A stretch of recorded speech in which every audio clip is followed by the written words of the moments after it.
Oh, I have access to it. Let's go. That's funny. All right, well, there we go. It's recording now. Officially. Now we can look back and enjoy the memories. All right, thank you, Corn. At the end, it creates a link here. That'll be useful. I actually like rewatching it just to see my mistakes and just to see how I can present it better. So, all right. Now then, officially, with one more grandiose officiality, we shall get started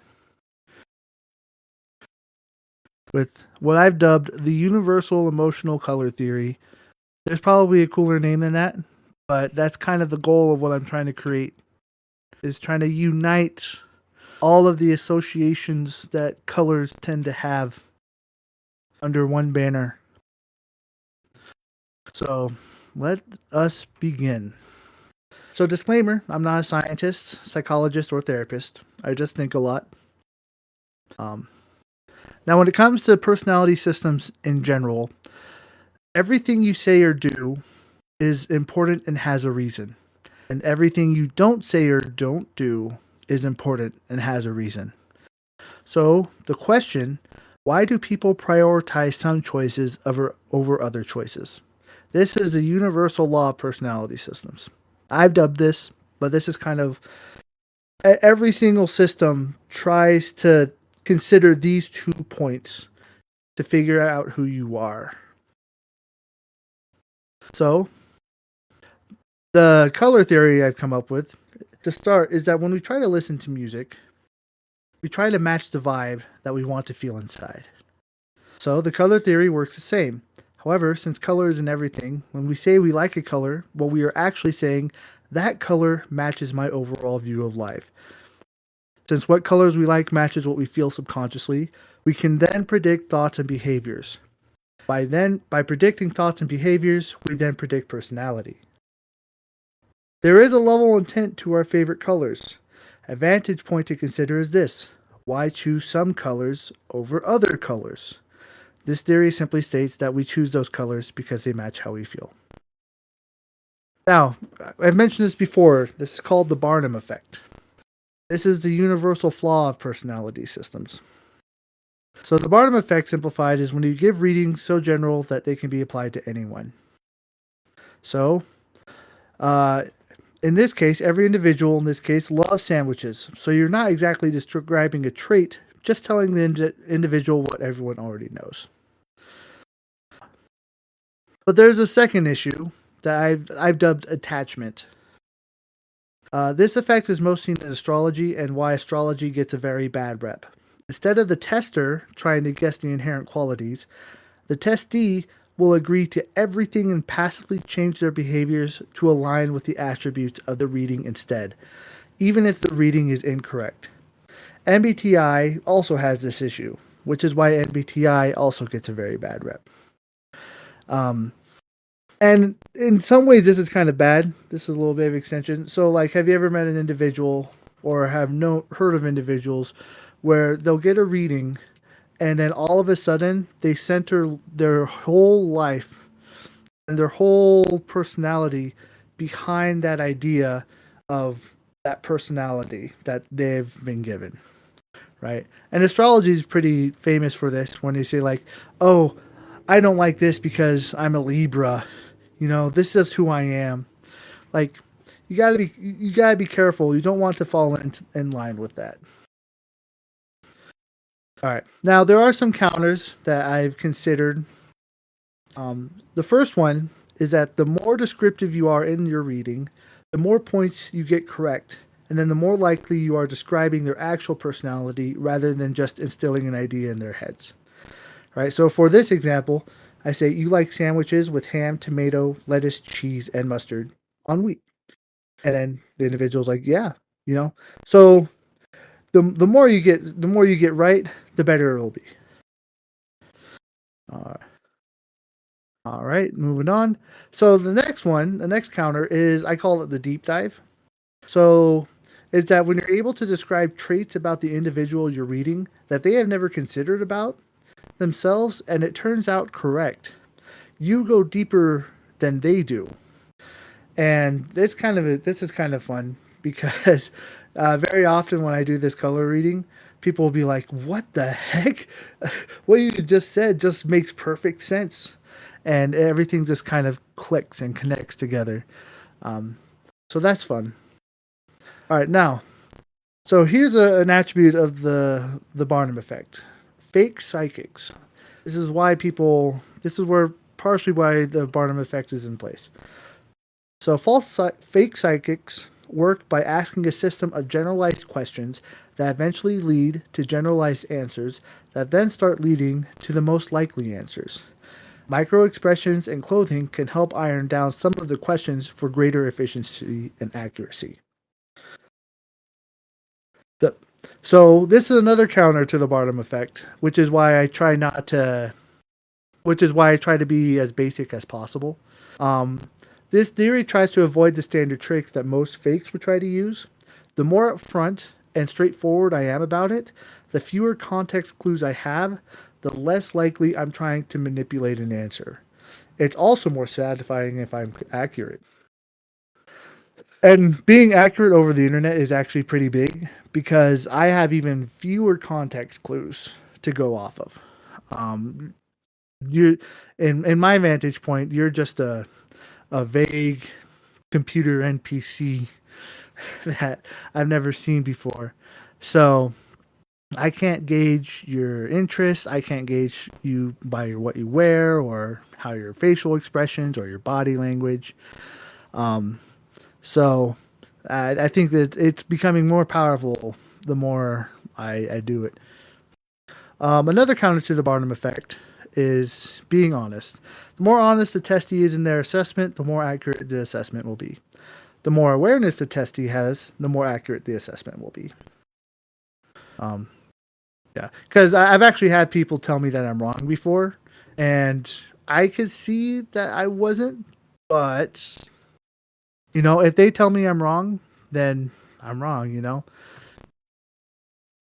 And then lastly, kind of a segue, it's okay to be wrong in a personality reading.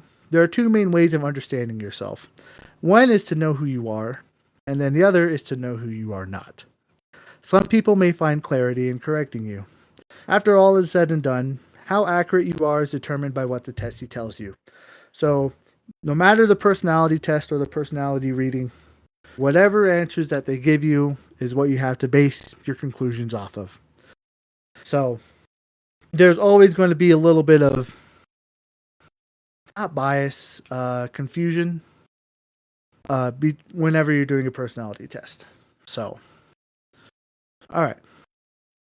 Now then, the second flaw of personality systems.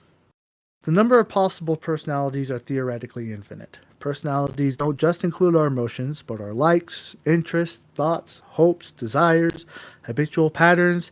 Genetics may play a factor. There's always a possibility for exceptions. So, you know how they say in MBTI that your MBTI type can't change? Well, maybe, just maybe, you are the rare exception that has two MBTI types. As annoying as it is to hear that, um, you're 99% most likely not, but there's always that 1% chance, which is annoying. Now, the first main assumption of this theory is that we all feel the same. All of the emotions that we have are the same type of emotions. All right. So when I feel happy, the way that I feel happy is the same way that you feel happy. Right? When I'm sad, the way that you feel sad is the same. And there's some theory to back this up, some evidence, right?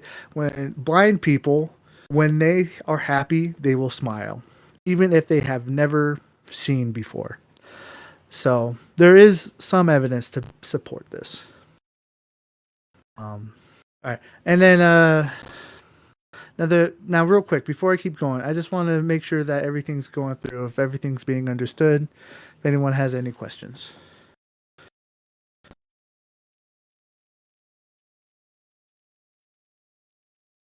All right.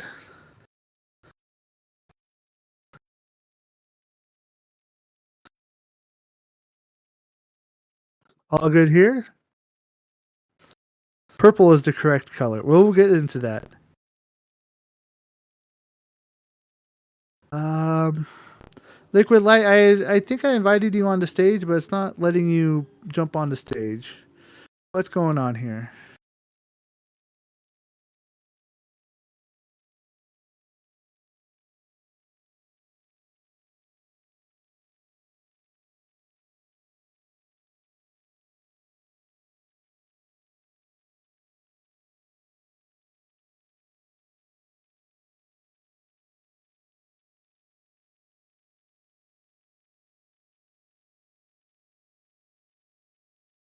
What was the first flaw?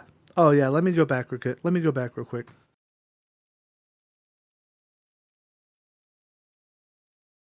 Oh well, I haven't technically hit the first flaw yet, but the universal flaw, which was at the closer to the be. Oh, it was the universal flaw is called the Barnum effect, which is the fallacy of personal validation. I haven't hit the first flaw yet of my theory specifically. So, yeah. All right. Cool, cool. All right. Is that a form of confirmation bias? I would say so. Yeah. I think it's a little different because confirmation bias is uh, like they're doing somewhat the same thing. Because confirmation bias is like you agree with the things that you believe in when somebody tells you and the things that you agree with, right? So it they are in the same vein, but the Barnum effect I think is a little bit more general, right? Because Barnum effect. So here's another example. If I tell you that I'm imagining a giraffe in a skate park with a skateboard wearing swim trunks, just by me saying that, you're going to create an image in your head of that image. Um, so the Barnum effect is a little bit more general, but there is confirmation bias in it. So now the thing is I can now guess that you are thinking of a giraffe with a skateboard wearing swim trunks at a skate park, right? Because that's what I said, and now it's in your head. So you don't necessarily agree with it. However, there again, where the link is that maybe by chance I am hitting something that you already believe in, right? And that you already think about yourself. And if I'm stating that point that you already agree and believe in, then technically I am accurate, but I'm just confirming a point that you already know and understand. So hopefully that makes sense. All right. Anyway, it's time for me to move on. All right. So when it comes to understanding emotions, and I guess the way that we think, there are two general modes of thought. One is the flow of feeling, and the other is the flow of thinking, which we kind of understand. Um, the flow of thinking is often done in a very linear fashion. One point of data will flow to the next. The more points of data you know, the more conclusions you can create. But they will always be done by creating a new linear line of logic. So I have an example over here. 2 plus 3 equals 5. If this and this, then that. And then here's some order of operations. All right. When we prioritize thinking, we try to predict possibilities based on the most logical and reasonable outcome. So imagine you have a bunch of life stuff from the past that led up to today that caused an event. And this event forces you to create a bunch of choices, right? So depending on how you think, you're going to do the most likely choice, and then you're going to do the least likely choice. And from this, you create predictions and possibilities. Feelings are the opposite of thoughts. They flow like water and don't necessarily need answers or conclusions. This is one of the main reasons why emotions are hard to articulate. 2 plus 3 equals monkey. It doesn't make sense. And note, you might be annoyed by this background. That was a little intentional. Bring out those emotions. And if you notice, I have this waterway here where the blue X is, it can kind of end up wherever you want it to be. Now, another reason they are hard to measure is that the emotions we feel can also have the same general vibes. For example, all of these are variants of anger. This helps simplify the general stacks of emotions down quite a bit. And then note shades are not to scale here of actual anger levels. They're just emphasizing the point. And the sensation is similar to a water balloon. Your head is the balloon and the emotion is the water. How much you fill the balloon up will determine the variant of the emotion. The more amount of emotion, the greater the pressure in your head. Some people might actually do feel a pressure when it comes, like stress or depression, but sometimes it's people are very good at pushing those emotions down. So, and that actually, I'm going to get deeper. I'm planning on doing a second one later, but for now, let's focus on this. All right. The levels of fire are a closer representation of the emotional spectrum of anger. So you have a matchstick under irritation, a campfire under anger, and then a bonfire under hatred. Another reason is that sometimes the words we've created can actually have two different connotations depending on the context. While they are similar, red disgust is different than green disgust. Even though, if I look up here, disgusting, it has the same definition. Uh, so red disgust is going to be more of the angry variant. Green disgust is more of the gross variant. Lastly, we are often in states where we can have multiple emotions happening simultaneously.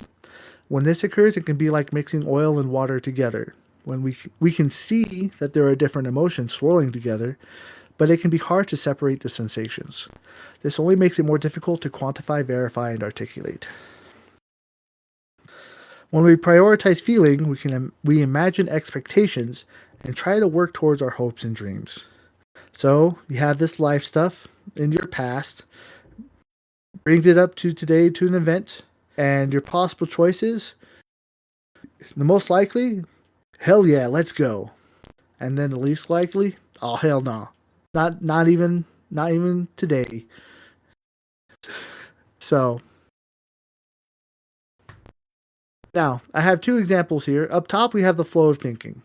Men instinctually prioritize this process. So what will happen is that you have the waterway going, and then you'll see a monkey, but men will force themselves to go this direction because they need to save money. And then the flow of feeling, women instinctually prioritize this process. You need to save money, but this little monkey is cute. We need this now. Because of this prioritization, and possibly the social expectation we place upon each other in society, women will often have more colors they pick than men. Women also enjoy the process more than men. So, very often, I'll ask guys what colors they want, and more often than not, they'll give me one or two, sometimes three. Girls, more often, will give me a long list of colors. Again, the process is the same, whether you have a lot or a little. This is just what I've noticed personally. Men and women have both. However, emotions are more intrinsic than logic. They are part of our monkey brains or animalistic nature. I can't say exactly where emotions come from. Lots of possibilities depending on previous life stuff. I can only describe them and how they interact. All right. So, if you want another example, so the flow of thinking would be like the computer screen. A flow of feeling would be like the JavaScript. And then you have a deeper part actually, and that is your core code, and that's binary. I'll probably mention this in later installments of this, but for now, we don't want to mess with that part. All right, now real quick, anybody have any questions about anything before I move on?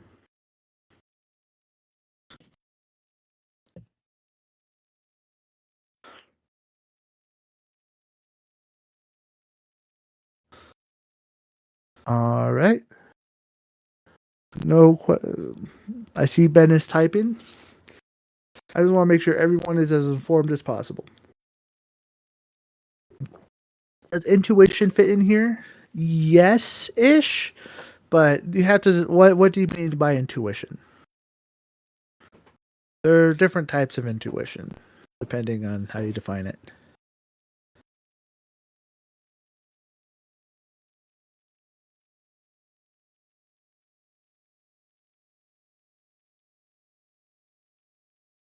Like a vague form of thinking, connections, and abstraction. I will say yes, but it may not come in as quite as you expect it. So we can't. I guess we can have a color association that prioritizes this type of thinking. Um, but I think the having an innate intuition is also difficult to have in general. But I can explain more, at least the color psychology of where intuition comes in. So it does have a connection here, but maybe not in the way that you think.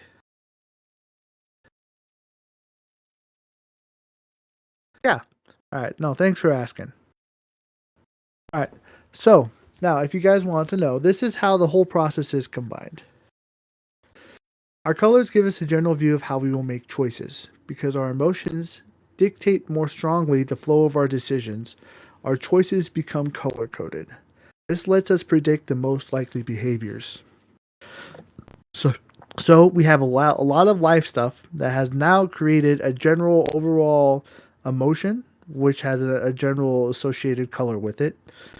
Then we leads us to an event, and then this event is then going to be filtered through this overall emotion that we've now associated with, and therefore when we have these choices, our choices are going to be the ones that are in line with our overall emotional state.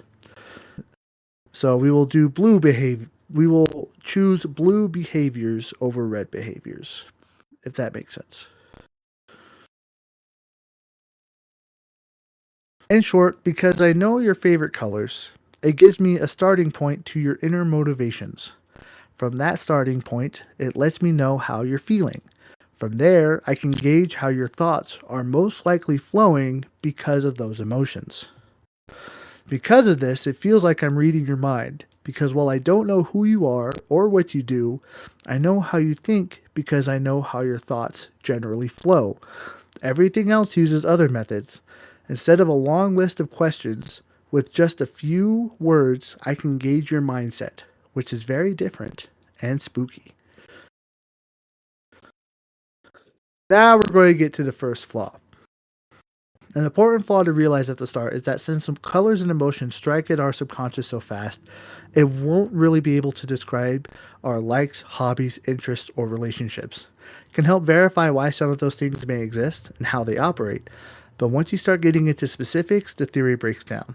For example, I can't pin down why you choose certain options over others yet. I need more clues. For example, like I don't know why you would like to wear shoes, like what kind of shoes you want to wear because of your favorite colors. It's too specific a connotation. So now, courtesy of Kenja, he let me use his triadic personality system thing, and I have another uh, like one over here. The idea that I'm trying to convey is that we have a collective reality up here, and this system is solely focused or mostly focused on the processing domain. Basically, it hits our subconscious like right away. There are some things that we can gauge about our interpersonal domain and our personal reality and our internal domain and even our external domain. But all this stuff kind of is all based in here, how we process our thoughts. I've narrowed so I I forgot to put in a slide, but the general idea of this theory is to try to take all of the emotional associations that exist and narrow them down to a core concept. And then once we have that core concept, then we can attach that core concept and branch out into everything else. And I've narrowed down a list of core colors, which I call the 11 prime colors, chosen for either their popularity or their uniqueness.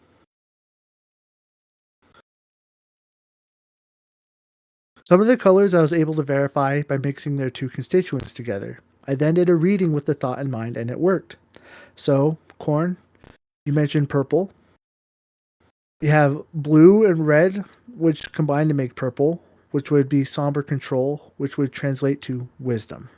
And I'll get more in depth to what this means later. You can think of a mixed color as the perfect union between both colors. Attributes of both colors that make the color still exist inside, but they are so intertwined they make something new. You'll get all the benefits of both and fewer of the negatives.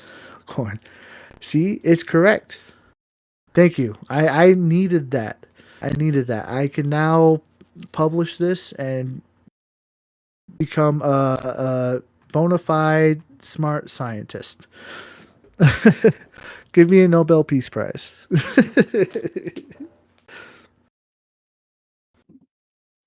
All right. Mixing colors is often a very weird sensation because you aren't combining logical thoughts, you are combining meanings of the emotions. And then through this process, trying to hypothesize behaviors through this combination of meanings. Such as in the Hebrew alphabet, words are created by combining meanings together rather than direct symbols like in English. So, I guess if you want an example, suppose you wanted to make the name mermaid, you would probably combine the words man and woman or woman and fish together to get mermaid. Remember, you don't want to try to think it, you want to try to feel it. And then you use your logical thoughts to verify if your emotions and meanings are accurate. Complex colors. I didn't mention this last time. Some colors have a lot of colors combined within. Sometimes the best strategy is to try working in reverse. See what colors combine to make that specific color, and then do the reading based off the constituents instead. This is salmon color, by the way. This was the first time I realized I needed to work in reverse. Because salmon is weird. To get some of the colors, I had to take a generalized concept and smush it down to a core attribute that could encapsulate all of it. In this case, almost all of red boils down to control. Why do people get angry? Because they feel they have lost control. Other times, I simply stole the stereotype that was already associated with the color.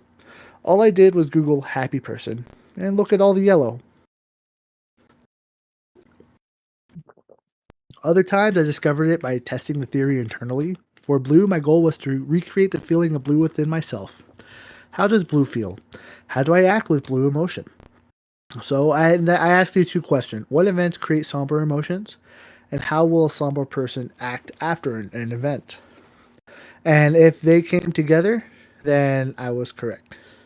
And I remember I would actually sit in front of pictures for like 10 minutes, just being like, what emotion am I feeling right now?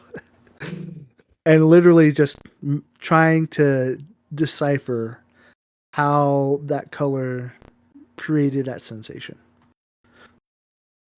Testing the theory internally. Sometimes I did some trial and error to verify the sensation as well. Fun story, gray was particularly difficult for me to figure out. And explaining this, sometimes I didn't figure it out until I tried doing it in the reading. I've been mostly accurate on a lot of the concepts, which kept me going. Some of the concepts took practice to narrow down. So, for example, when I tried to do gray at the beginning, I was like, maybe it's dull positivity or bright negativity. And all the times I tried to do that, it was just wrong. So, that was fun. All right, these colors have a dominant trait and a recessive trait. The dominant trait will overpower the recessive trait 90% of the time.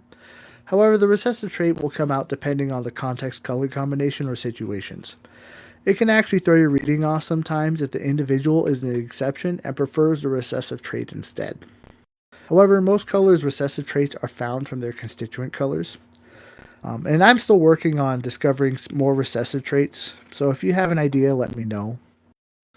The red, pink, and the black, I'm pretty confident those are the actual recessive traits. But there are some that are just like, I could be surprised. In this theory, the more similar the color is, the closer the attributes they share. So that will help you in trying to understand how the colors work in tandem with one another and together. Because if you see a blue, you can be like, "Oh, blue does it this way." Then I just have to just do one step over and be like, "Okay, that's how purple is." I have a confession to make. I've been somewhat lying to you. While I've narrowed down the prime colors to core concepts that are easy to digest, they are actually far more complex than they appear. Red's closest main emotion is actually passion. This is why it's normally associated with lust. But this doesn't make sense. Why is it that red is associated with danger? Where does the anger come in? Now, be ready for text. People who like red are passionate visionaries. They have hopes and dreams and have strong desires to make these hopes and dreams a reality. These hopes are vary drastically. It can be as big as making world peace to as small as wanting to take a nap every day. The things people are passionate about are very different and the levels of passion vary.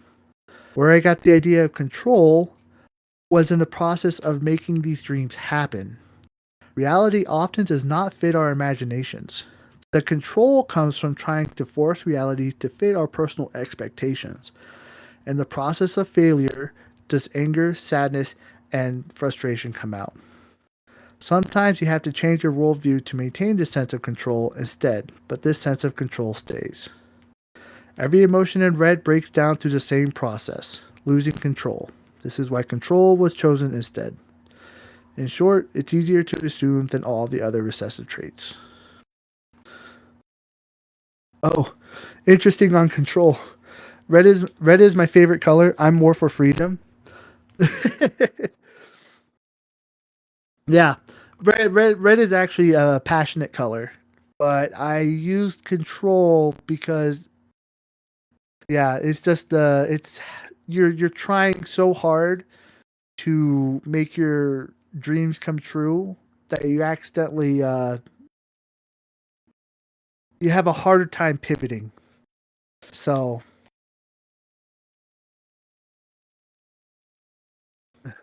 freedom is a species of control, I think. Well, I guess their expectations are indeed it's the thief of joy. My brother says that ice is the thief of soda. So, which I can then say is the thief of joy.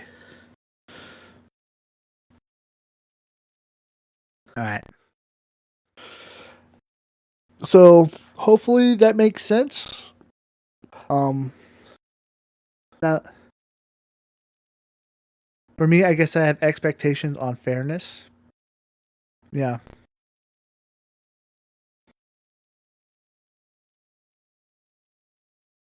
Now, see, here's the interesting thing is that because of this prioritization, right, you have these expectations and this sense of control within you. Other people who don't have this favorite color don't have this expectation as innate within them. So they might get irritated, but they don't get the level of irritation isn't the same for people who like red. So because it's like a and I can go deeper next time. I just want this one I wanted to really revamp my first time I did it. You're learning to get better with this. It takes time. Yeah. You just like intuition. Purple would dislike intuition, and I will get that. I'll get to that soon. Yeah, like what's it exactly? I almost never get angry, just irked. Yeah, yeah. Red is the most like. I won't. Red is probably second or third most likely to accidentally flare up instantly. So just because of what their expectations are. All right.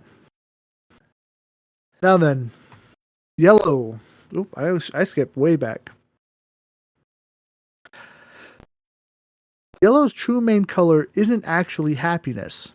It's actually energy and intuition. However, energy and intuition aren't emotional concepts, and they aren't very easy to describe. The closest description is a gut feeling. What kind of emotion is that? What behaviors does this create? But if you are living an energized and intuitive state, the most likely outcome is happiness because of the energy. This is why happiness was chosen instead. Out of every color possible, pure yellow is the most reactive. Caution tape is yellow as it's the easiest to spot. People who enjoy yellow tend to be spontaneous, upbeat, and energetic. They don't bring hope, they bring life. This color has a tendency to shut down negativity and radiate joy. Always. This isn't always a good thing. Life isn't always a fairy tale land. People who enjoy yellow may not have the conscious awareness to know when they are mentally breaking. So when negative emotions hit, they hit pretty hard. But people who like yellow, they literally like to live life as to the fullest as best as they can. And if you remember the color this wheel back here, yellow is somewhat next to red. So red likes to do things, but has like a vision of what to do with that thing. Yellow just likes to do things without the vision. So if you does looking at yellow make me less sad? That's up to you. Unfortunately, that is a theory. But I'm not entirely sure. I know a lot of people dislike yellow, and I'll get to that later. But well, if only it were that easy. I know. And that's the thing with this theory, I actually do try to take into account how every individual might associate colors differently. So that was another thing is I had to create a system that everyone could actually be like, "Oh, I get that. That makes sense." So, I'll get to dislikes later, but it is coming up. I frame yellow every time I am imposter, even if he is also imposter. That's hilarious.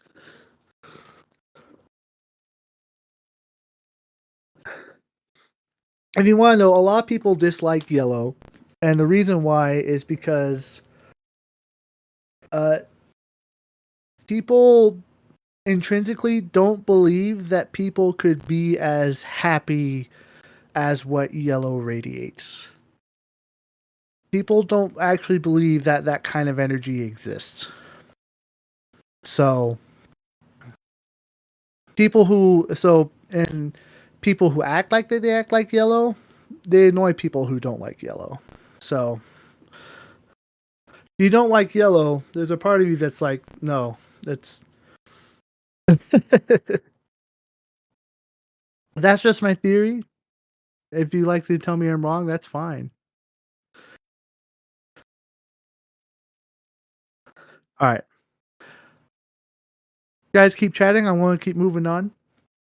Orange was placed on here for popularity rather than uniqueness.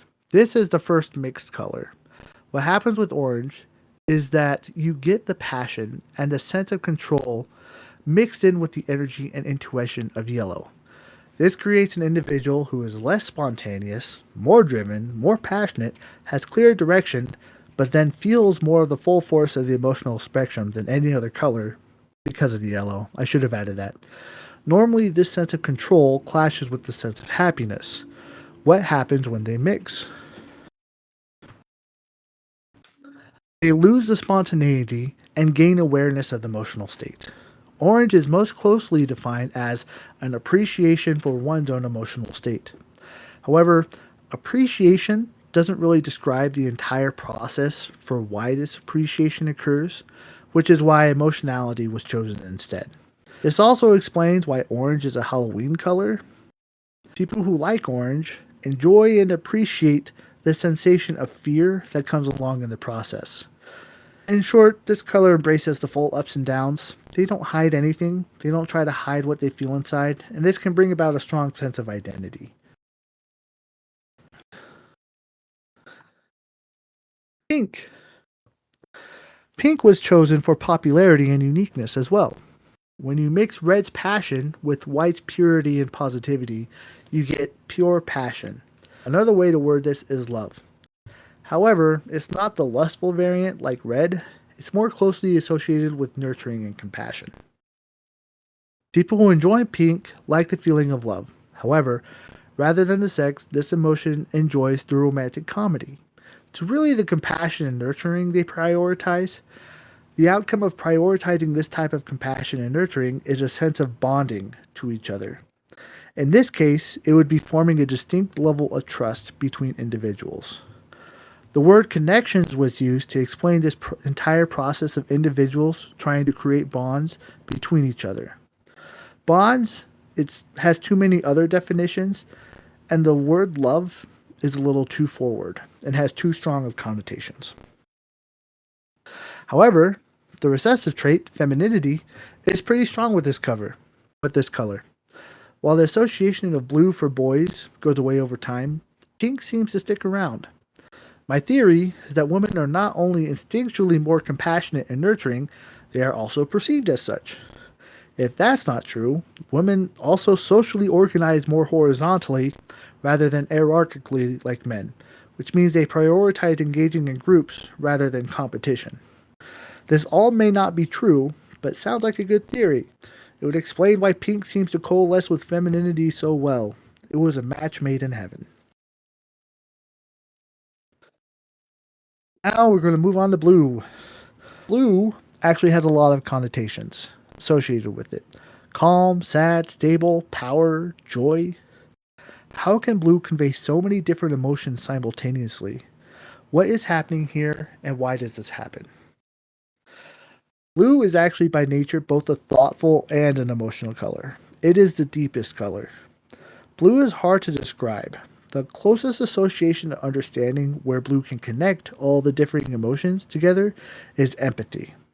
However, empathy is more of an emotional and thoughtful outcome rather than its true descriptor. Its closest true descriptor is somber, which is why it was chosen. Blue, in a sense, is the opposite of yellow. Where yellow is incredibly reactive, quick, short, and spontaneous, blue is slow, vast, and deep. Like the iceberg, the deeper you go down, the more of the emotion you feel, and the grander the sensation. The more of the emotion you feel, the more you feel you understand others. That's why it has so many differing connotations. It goes so deep that when you go back up, you see everything, and your understanding shifts the emotion depending on the situation.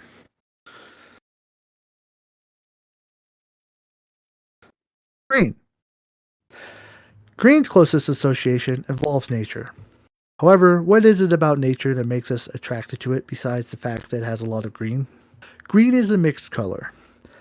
What happens when you mix the spontaneity of yellow with the somber emotions of green? You lose the sense of intuition. You don't go as deep. But this creates a middle ground between fast and slow and vast and small. This middle ground is just right. It's calming and peaceful.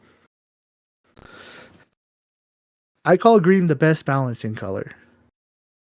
Very often, people associate the idea of finding oneself by trying to embrace nature. People who enjoy green are both able to control the emotional state while also being able to find peace and joy when they are able. This is why serenity was chosen to encapsulate all of this. People who like this color consciously try to stay calm and collected and are often successful in finding it. It's not perfect. A big downside is that this color can also create laziness and apathy. A person who prioritizes a sense of peace will probably prefer inaction over action to maintain the sense of serenity. And look, Corn, the Green Power Ranger was the coolest Power Ranger. He wasn't my favorite, but he was the coolest.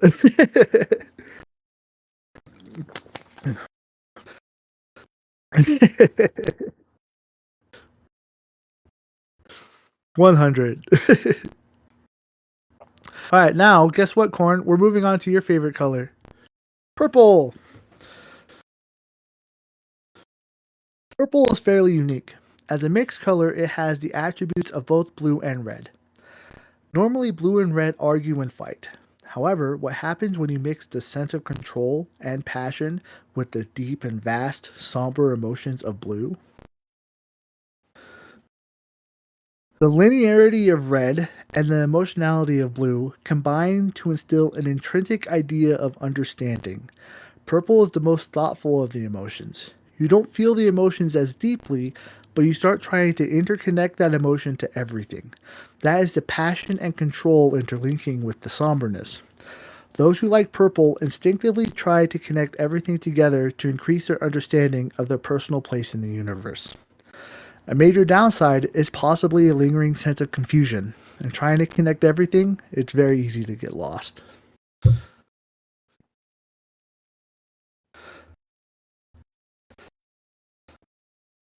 Accurate. There we go. There we go. Success. Oh, give me a Nobel Peace Prize now. No, I'm joking. I'm just amazed at how accurate this is. Um, Black is very often associated with death, fear, and hopelessness. Very often, people who like black will have a lingering sense of depression in the background. However, it's not all bad. Black also has a recessive trait of control. This sense of control is a little different from red's. Red's sense of control comes from trying to pursue your dreams. Black's sense of control comes from trying to control fears of the dark. Don't be surprised when an individual who is both depressed and likes black is incredibly stubborn and likes to be left alone. The closest association black has is hopelessness. People who like black will feel this sense of hopelessness transfer into their other emotional states. However, while this is the closest association, there are so many outcomes that this hopelessness can create that it becomes a bad descriptor because it transforms incorrectly. The feeling of hopelessness changes into something else as it interacts with other colors, so it doesn't quite mesh. For example, how does hopelessness turn into calmness? It's possible, but there are a lot of steps to make it happen. Negativity was chosen because it encompasses more of the color's process, its ability to shift the mood of other emotions. So, and then I have a girl who's scared saying I can't do it or thinking that, and then the sound of silence with all the notes on the ground. And then this black head is kind of cool. And then for fun, here's some demotivational posters. Mistakes.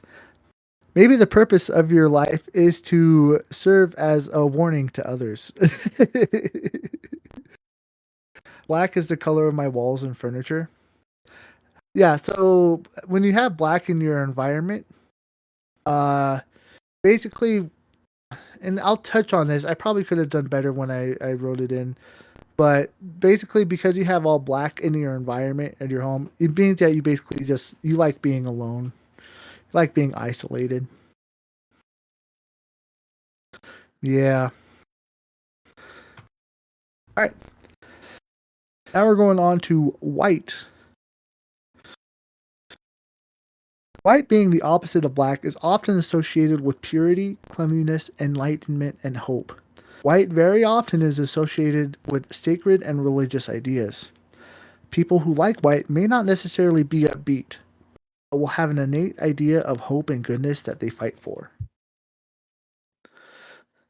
Similar to why negativity was chosen for black, positivity describes the process of what white does to each emotion more thoroughly, which is why it was chosen. The closest association with white is hope.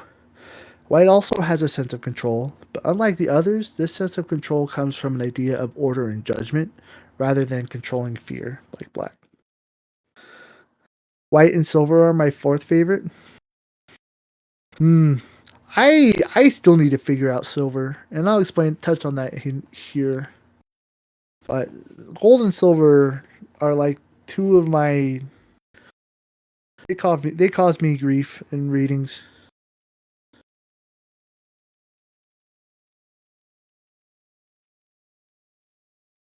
Silver is aristocratic. Yes, yes, silver is aristocratic, but that's part of its issue.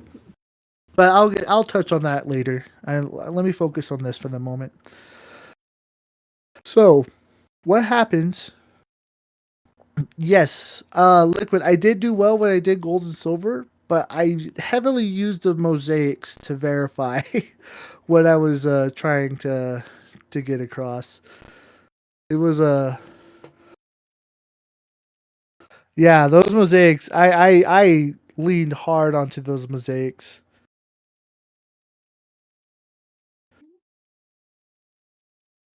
Theory makes enough sense that I can extrapolate. Solid. I know, isn't it great? Like I have it's it's very good. It's very well rounded. It connects. It's trying to. I'm trying to connect basically every possible emotion together. So I haven't hit that part yet because that's a lot of work. But we will get there. All right. Anyway, so what happens when you mix two true opposites together, one of positivity and one of negativity? You get realism, a perfect in between. Since both halves are never able to really have full control of their individual constituents, a person with gray will try to balance the two halves together, preventing you from being pessimistic or optimistic. You may never be truly happy, but you'll never be truly depressed either. This color was extremely difficult to figure out. Since gray has both elements of positivity and negativity existing within, it literally has the potential to house every emotion within it.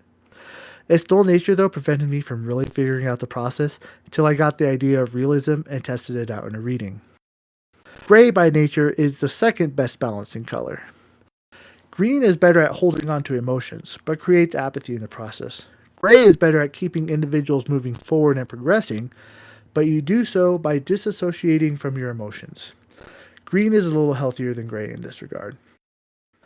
Gray is also very similar to purple in that you try to consciously interconnect your emotions and logical thoughts together. However, unlike the unification that purple desires, gray does it so to be authentic. That's not a requirement for purple. That said, gray does the same thing as white and black.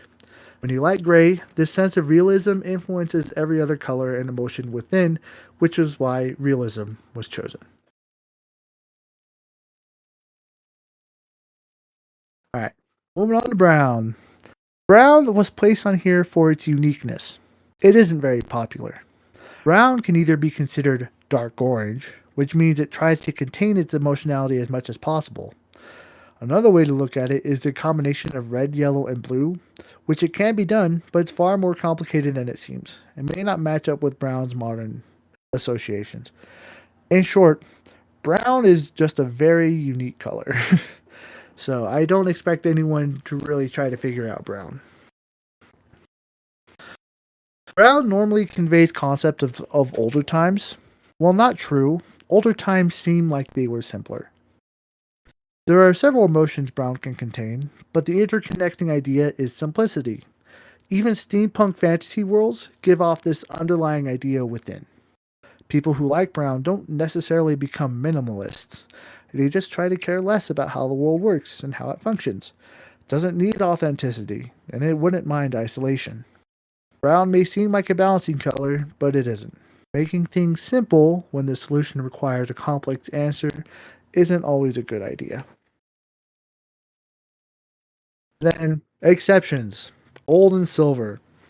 There is one notable exception I'd like to mention. Gold and silver have had the association with wealth for so long that their main associations have become vanity, beauty, and wealth. They have a recessive trait more closely associated with their actual color. I just haven't been able to pin it down perfectly yet. Yep, there it is. Congratulations. One second. What is corn? Oh, you have lavender. Interesting. Let me get a little deeper into this before I start doing color readings, but I can do lavender. That's your purple? Oh, yeah.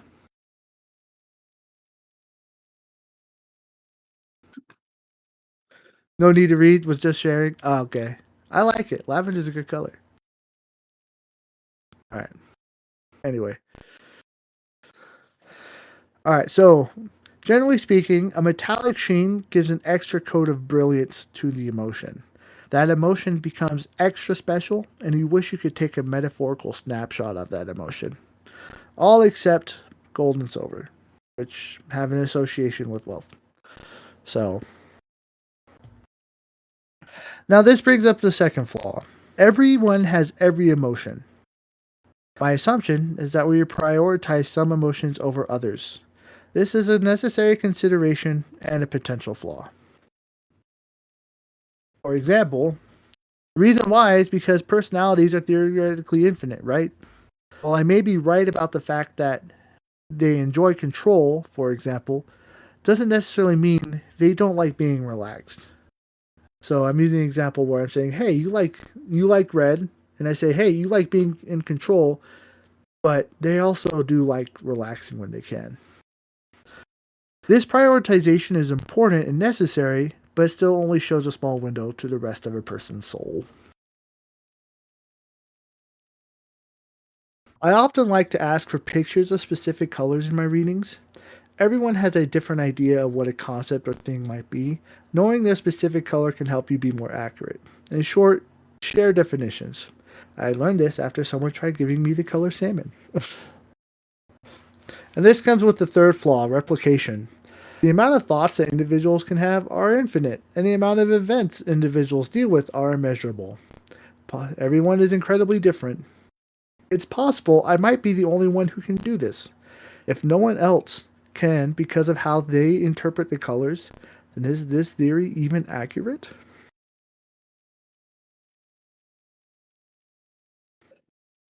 Now, we're going to one color. So, one color is kind of boring. It holds only one attribute of a person's personality. So, you'll be kind of accurate, but you will miss a lot.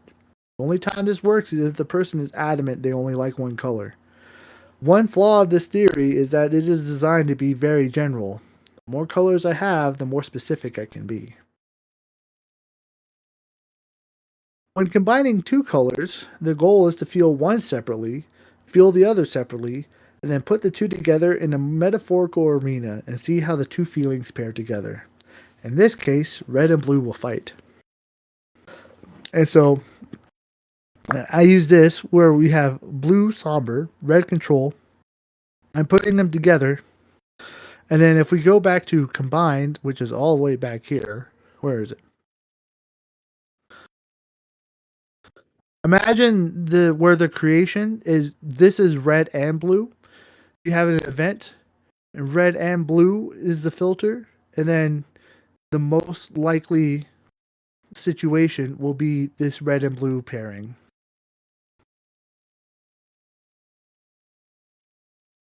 I think I actually fixed that. I did. I didn't have to do that.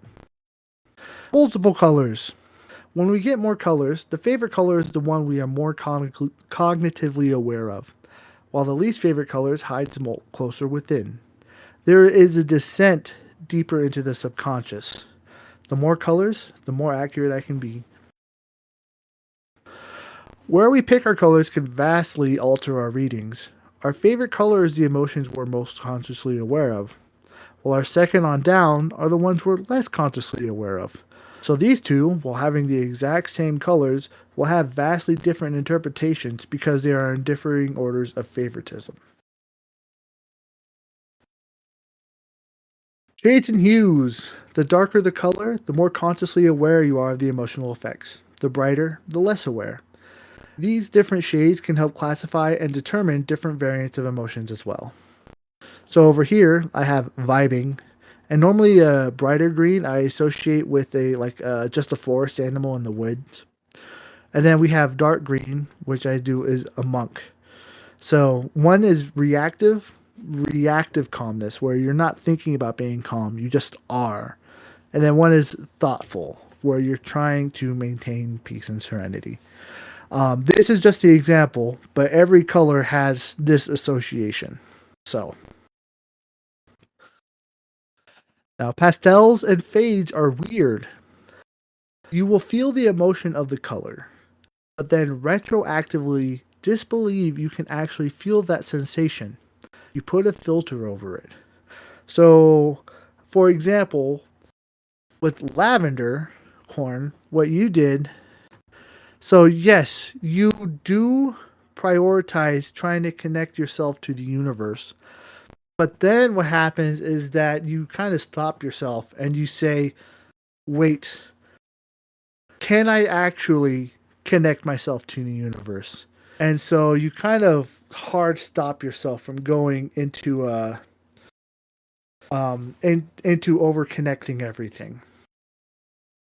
So lavender also has a little bit of pink in it as well, which means that you actually do like trying to connect with others in that sense as well. Lol, major live events reveal. Yes. I All right. Moving on. So, we can't define every emotion or color perfectly, but we now have a system of narrowing down every possible combination. Horn says it's a pulse, I think. The pulse approximates a frequency, and the frequency approximates a color. The pulse can land on different frequency, but probably won't significantly deviate from the rolling mean. I'm not sure what you mean by pulse and frequency. You might have to explain a little deeper. Oh, well, thank you, Shadows. Thank you. And we can actually, I can talk about people who like a lot of colors too. I've mentioned that in here. And by the way, now, a lot of times when I do a reading, I'll use an analogy. So for emotions that we either don't have definitions for or aren't thoughtful or conscious, sometimes the best way to convey that emotion is through an analogy instead. What image does the emotion convey? For example, sky blue, which is a very bright blue, I'll often use the example of a bird in flight. It's these deep, thoughtful feelings, but they aren't conscious. So normally it translates to a sense of adventure, or a sense of flight, or a sense of being alive. Not exactly, but that's the closest translation. It also helps to keep the concepts fairly simple and not accidentally overcomplicate them with a long description.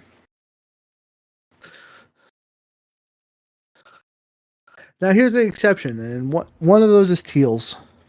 Some colors are in the same general family of colors. For example, these two colors both give off an idea of chilled, relaxed, and free. One is greenish blue, one is bluish green.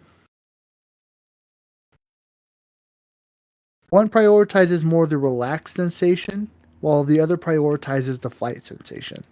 However, they both are more reactive than conscious, so even in the analogy, it's going to sound very similar. This is the exception because there are a lot of possibilities with this. Sometimes you can get away with clumping the concepts together because they are too similar. If someone requests specifics, then you can describe the specifics afterwards. One sleeps by the ocean, the other is a bird in flight.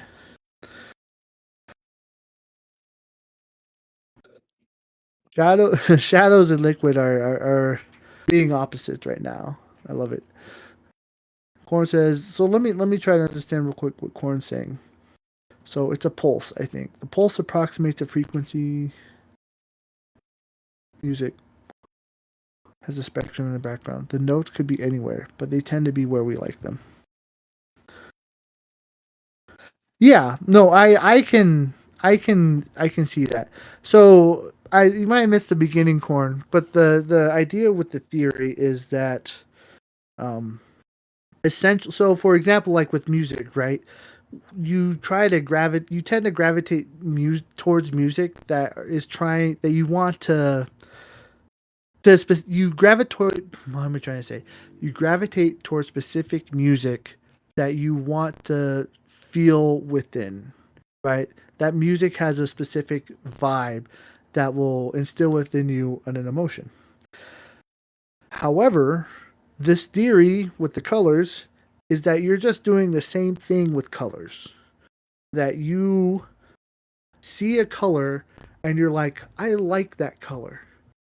And because you like that color, you are trying to feel that same vibe that color is giving you, right? So that means that one, that color has a vibe, has an emotional connotation with it, and two, you are choosing it because you like that emotional connotation with it. And then the third thing, which is important, is that because you like that, because you are choosing that color not cognitively aware of why, you are choosing it because you like it, it's hitting the subconscious. And because it's hitting the subconscious, it means that it's a choice that you're choosing at a very deep intrinsic level. And therefore, because it's so deep, that feeling that you are associating is affecting all of your other thoughts, and therefore it's affecting your behaviors. So that was a long-winded recap. But I guess I just wanted to make it a little bit more concrete. All right. Anyway, so remember, all these same rules apply as before. So with teals, remember I was mentioning teals. So you may need to adapt the reading depending on the color combinations or constituents within.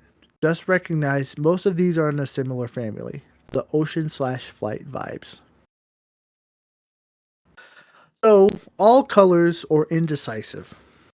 Most people will have favorite colors. Some people may not have a favorite color, but at least have some colors they prefer over others. This will still work. However, if a person is adamant they don't have a favorite color and can't choose, it boils down to two ideas. One, they don't know themselves fully, or two, they are literally trying to embrace everything. This is fine. You may need more context clues for accuracy, and you may have to ask for pictures or mosaics instead. Mosaics. If you want to know some of the mystery behind the magic here. Mosaics are difficult. If you get a bunch of pictures all together, on one hand, it can give you more context clues you can use in your favor. For example, the central eye in the center of this painting is telling. However, the rest can be a little jarring because you have to try to combine a bunch of meanings simultaneously without really understanding the full meaning of the picture or pictures. What does the eye mean? What does the cloud mean? What does the face mean? What do the colors mean? I'm also trying to go deeper to understand the mindset of the individual. I don't really care about what the specific piece of art means. Why would the individual put all of these pieces together like this? To really do mosaics well, you have to understand the flow of emotions very well, and then be able to articulate this flow very well. And it's not on here, but I also mentioned the flow of emotions, not just understanding emotions in one part. So, both makes me happy. That's a pretty dress, and oh, I like the sky blue you picked.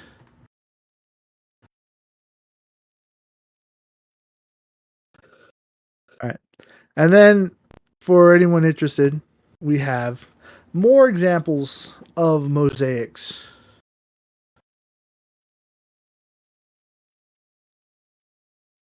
Go nuts.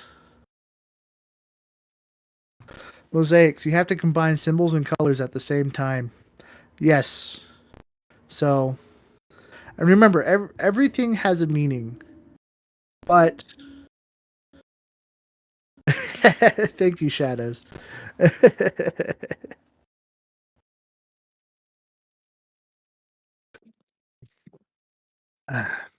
Now I say that, but let me there's an exception, and it's understanding intent.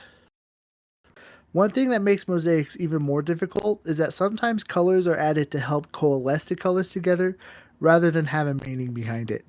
For example, here on this slide, people may see a blank sheet and find meaning beyond what is there. Just because it is white doesn't mean it has an emotion behind it. One key to understanding this theory is understanding that there are intentional motivations behind the decisions we make. If there is no intent, then there is no meaning.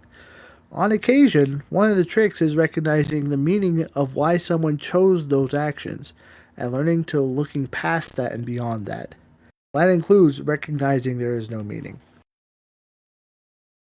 For example, in these two photos, and if you notice, I did this in my topic discussion. In these two photos, the focal points are emphasizing the difference between the two states of how the individual identifies themselves. Here we can add in body language and clothing. The ground, the sky, and the trees don't add any value to the meaning behind the intent of the individual, so I would skip going deeper into trying to interpret the meaning of those. Is there meaning? Yes, but not a meaning important enough to attempt. Some of it is literally just to be pleasing to the eyes and emphasize the focal point. The leaves in the second photo are important because they are pink along with the dress, which amplifies the sensation. You may not have noticed, even with the Photoshop, the cat. The cat, I'm guessing, is supposed to be the witch's magic pet. The significance of the cat then is supposed to emphasize that this isn't just a simple witch. This is a witchier witch, one who has gone deeper into witchcraft than most. The issue is that in comparison to the two photos, you get the same sensation thanks to the juxtaposition between the two. I know she's a witch without the cat. I'm not 100% sure she's expressing femininity in the second photo, which is why the leaves help verify. Because the cat doesn't add any value to the point of the photo, I skipped it.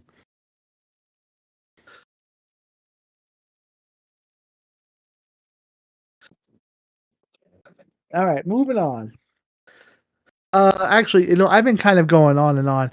Anyone have any questions, real quick? Should probably slow down for a second.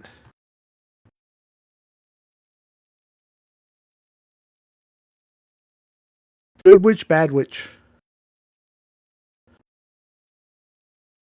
Yeah, witch, old witch, the wicked witch. Ding dong, the wicked witch is dead.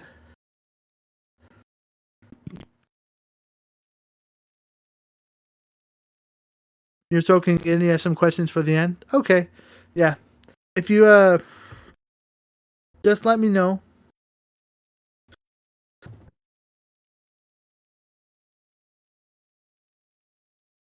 Maybe I'll slow down just to make sure everyone gets grass witch and tree witch. But I'm still waiting for my sandwich. Corn, you like ham, wheat, and cheese with a side of orange juice.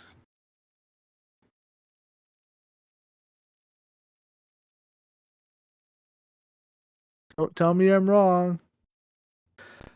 The black witch made me cringe. The white against pink made me happy. You said they both gave you the same feelings, though? No, they did not give me the same feelings. The point of they didn't give me the same feelings. So if you notice, what's happening is, so you have a person that's identifying with the witch, but is also identifying with the I guess the pink lady. So it means that they have these two halves of themselves. It's kind of like Hannah Montana. And so when I did the reading for them, my goal was trying to decipher the two halves of how they interpreted themselves. So they both don't give me the same feelings. They give me separate feelings. But people can have two contrasting feelings working in simultaneously. Emotions don't make sense. They don't have to make sense. Thinkers, if you're a thinker, if you're analytical, don't don't try to make emotions make sense. They flow. The lady that Merlin battles in The Sword and the Stone. Uh, oh, that was the evil witch. I remember that lady. That movie is very old and doesn't make sense. I remember loving it as a kid, but now I'm like nostalgia. All right. Anyway, moving on. All right. Malleability. One very powerful aspect about this theory is that it can change over time. Our favorite colors help indicate our overall view of life in a given moment. If we find that our colors are changing, we can assume that our overall view of life is also changing. This also means that how we feel inside is also changing. There is a limit though. If you find that your absolute favorite color is changing daily, then you must ask why. There's probably an underlying reason there that is throwing off the color theory. It is possible to be in different states throughout the day. You may feel green or blue depending on the hour. These normally are not our favorites, however. We can question deeper, why is someone's overall view of life changing? Ah, that was one of my questions. Oh, what was one of your questions? Let me know, Liquid. I'll stop for a moment. Sipping tea.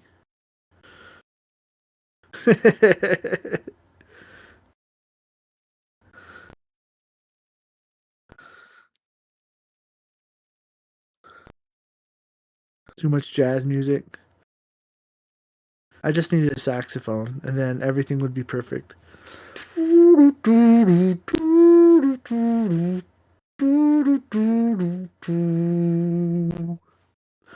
Hopefully that was to your liking. Is our changing colors symptomatic of changing character? Probably. Um, probably. Most likely. It is possible to change our characters. Yeah. The only I the thing is that 90% of the time it is because we're changing within our overall view of life is changing, therefore we are changing. It is possible to have changing colors where you're not changing, but the way that happens is that your understanding of a situation increases. And so it's not so much that you change not because like you're different, you change because you grew. Um so yeah. It's more likely that you're changing. So there's two different types of change: changing because you have to, and changing because you're growing and understanding more. And changing because you're growing doesn't necessarily mean you like yeah you do change as a person, but you don't necessarily like shift whole personalities. Um, so it varies, but most of the time, yeah, it is because you're changing character. So congratulations. Now you know a little bit deeper about yourself. This one will be fun. You can actually use this to gauge relationships.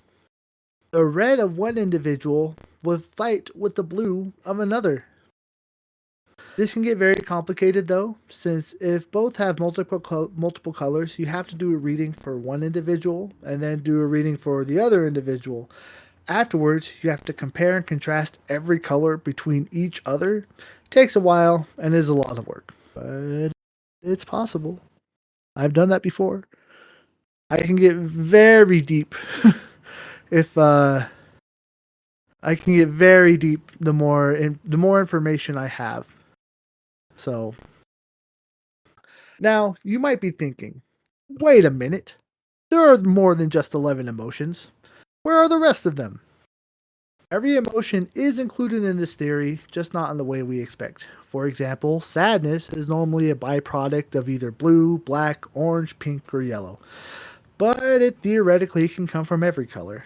What changes the context is understanding how sadness comes out from each color.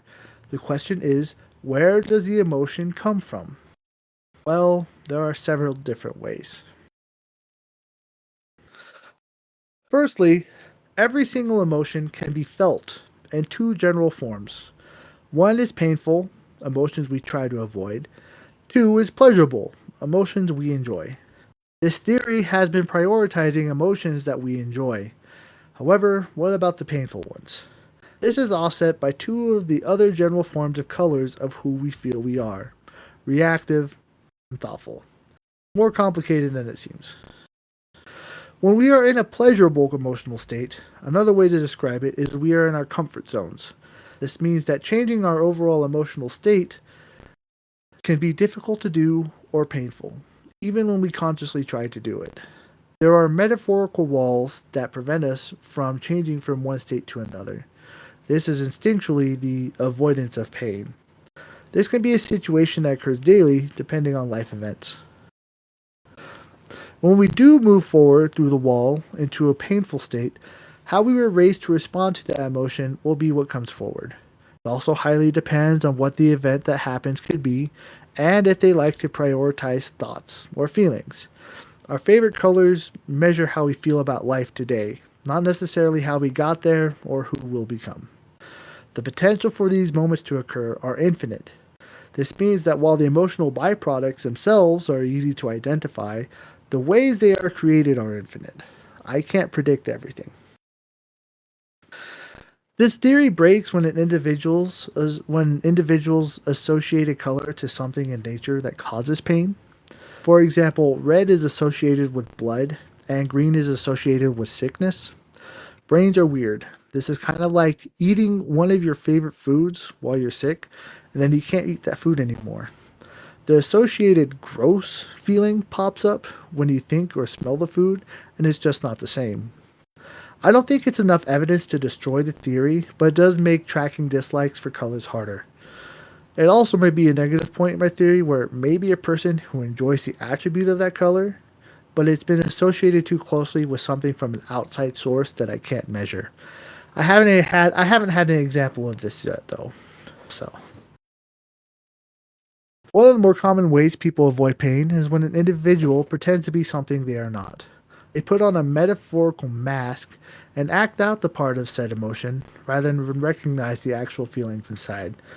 We become actors of ourselves. This type of process will create a lot of different variants of emotions that will come out unexpectedly. The emotions we hide don't really disappear until we address it. However, we can forget that it exists, which can cause more pain itself.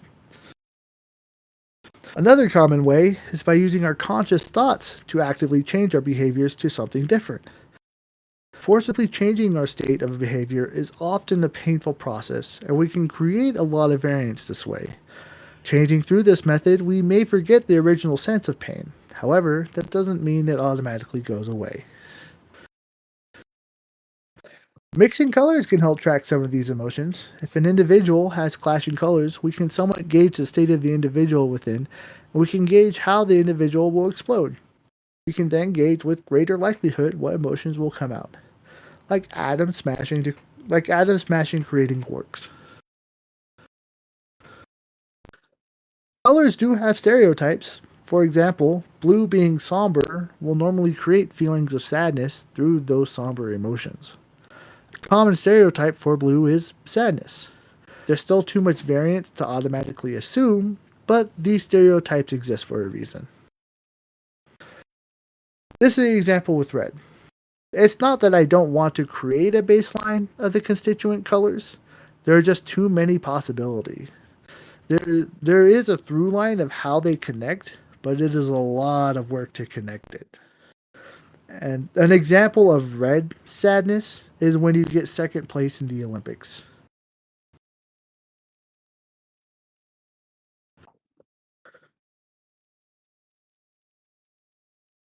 Well,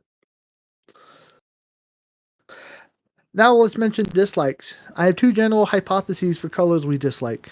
Internally, we dislike the color because it reminds us of attributes within us we may dislike for whatever reason. Or two, externally, there are attributes other people have that we simply can't stand.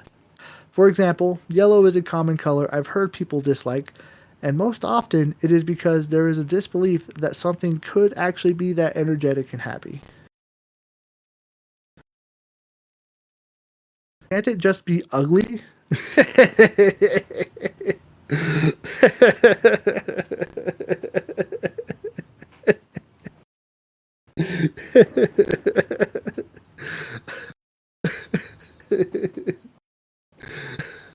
I don't think Shadows likes yellow.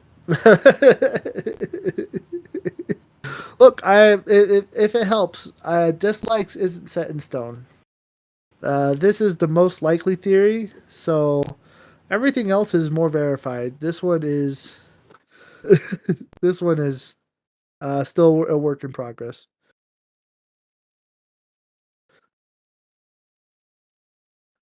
Yellow sometimes seems like acting out as a way to control but not solve.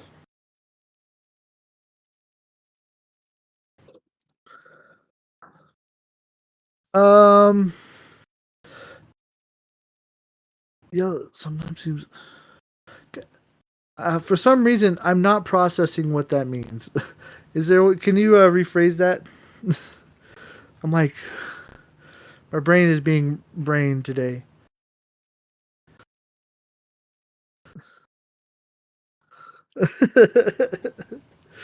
Oh, look, if it help, it doesn't help that I stayed up late last night and I only got like 3 hours of sleep, and then I had to work a 10-hour shift, and it was a surprise. To me, it seems like the only feeling they put forward is allowed.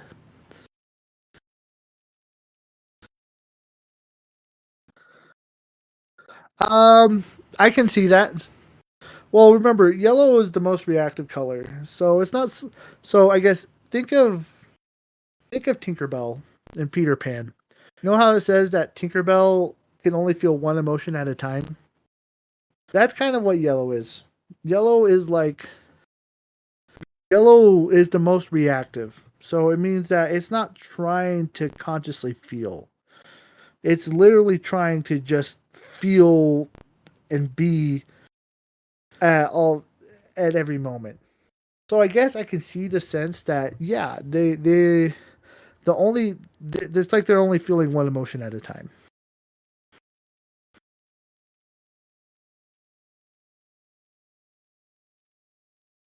You don't like yellow, but if it is synergized well with other colors, it can be all right. Yeah, yellow does have yellow has good attributes. It's mostly just the amount of energy that people can't seem to find. Yeah, then others sometimes can also only feel one at a time too. That's true. Like, look, I think one of I'm starting to dive into emotional theory as well, and I think one of the frustrations or one of the roadblock frustrations is there people are trying to define emotions in a very linear way. The problem is that emotions aren't linear. They ebb and flow. People can have multiple at once. People can get rid of them, hide them, move them around, play block puzzles, fill them up, let them go. Like emotions don't follow the same general rules of linear thinking. Yeah. I agree. Not all bad. It's just not easy for me to just focus in on like that. Well, Corn, your favorite color is purple. So purple is one of the is almost on the opposite end of purple is almost on the opposite end of yellow. So you're kind of doing the opposite of what yellow likes to do.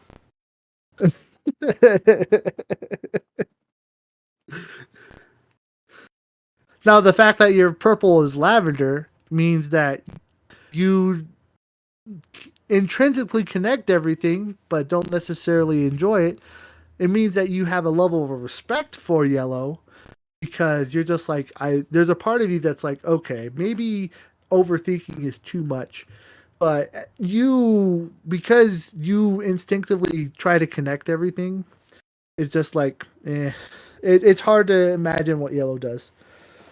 Green or orange complementary, depending on some variations of purple. Yeah, yeah. It's easy to you can understand yellow through other emotions as well because yellow is what like yellow is in green and yellow is in orange, right? And yellow is what causes those. Yellow is what causes the happiness in green, and yellow is what causes the reactivity in orange. So you can see the yellow within those constituents, but for someone to actually like yellow is it feels weird.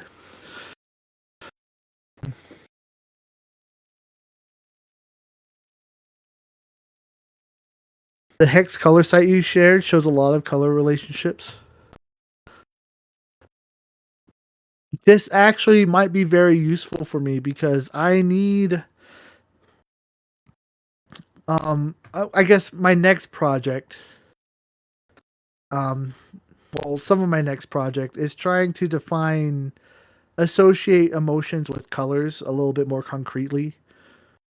And if I can do that, then I can get a little bit more concrete and in depth with this.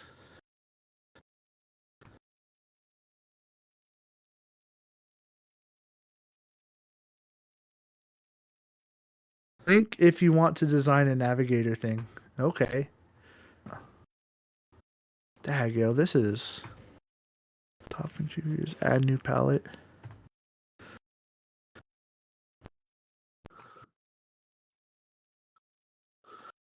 Popular colors. Interesting. Interesting. I could steal this. We can get deep if I see this. You can help. I know I want to create, and I'm doing a little stuff. I know I eventually want to try to create a type of uh. I want to try to create a type of test around this, uh, and to have it more in depth. It's still a work in progress. So if you're willing to help, I know Kenja is trying to help out too, but it seems like he's really busy with his other stuff as well. So you make procedural software based on colors would be so much fun. Hey, if you have if if you look, I won't say no if you want to have a good time with it. We can work together. It'll help me narrow down a lot of concepts. Like there's a lot of emotions, right? I need a list of just emotions to try to narrow them down. So this is what. Sorry, I'm gonna I'm getting lost into how much I have to do. So I this is turning into a project on top of projects. Anyway, but yeah, Corbin, when I get to that part, I'll probably let you know and ask for your help. I would appreciate it.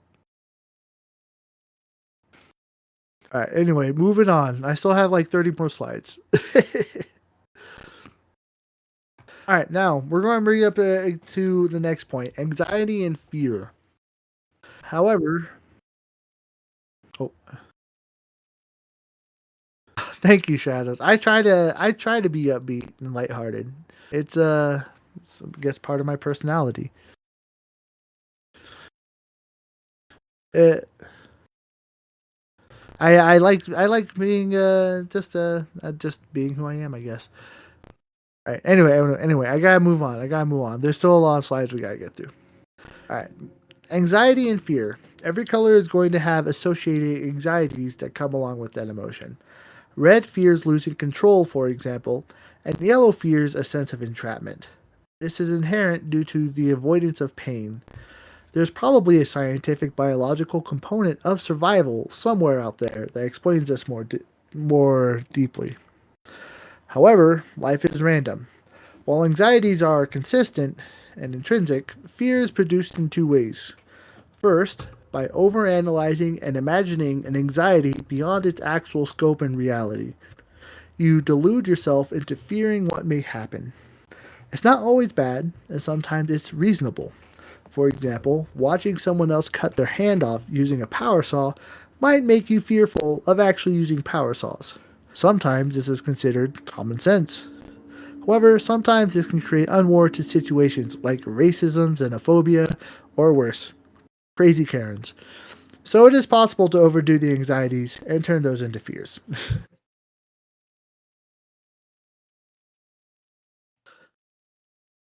However, again, life is random. The second, more reasonable way fear is created is that you may actually experience a random traumatic event and recursively try to avoid that event in the future, both mentally and physically. Very often, our favorite colors will change after going through the event, overcoming our fears, learning to become someone new, and reestablishing a new overall view of life. It is possible to change without going through the trauma. However, normally people don't change unless they feel there is a need. Needs are often needs because it is required rather than desired. So, this is kind of answering what Lakewood was saying before. You can change without the trauma, but you have to feel that you need to change. So, and you can most often changing in that way is through growth. Yeah, pain is very usually a catalyst for change. Now, however, I do wonder with all of this. Normally, our favorite colors change after we change, but is the reverse true? Instead of trying to go through intense physical, mental, and emotional turmoil, could we change our behaviors simply by trying to enjoy different colors instead? I can't test this because I don't have the desire currently. However, my hypothesis is that it would mostly be a mask we place on ourselves rather than true authenticity. But I could be wrong. Brains are weird. People are weird. Dang, you got my second question. I've thought through this pretty well. I've considered a lot of angles. Emotional byproducts. The fourth flaw. Everyone is a little different, and everyone has different associations and systems. Which system we're in and how the color is being presented can actually change the interpretation. Is my system actually a legitimate system, or is it something else going on? Can I get deeper somehow? I don't know if this is cross cultural, for example. This could also be why I'm never 100% on a reading. Shadow says, sounds like that would be very tiresome to do. Yeah. Yeah. It's basically imagine imagine babysitting an annoying kid and pretending you like that annoying and having to pretend you like that annoying kid. That's what learning to change your favorite colors would be like. Is basically learning to enjoy an annoying kid.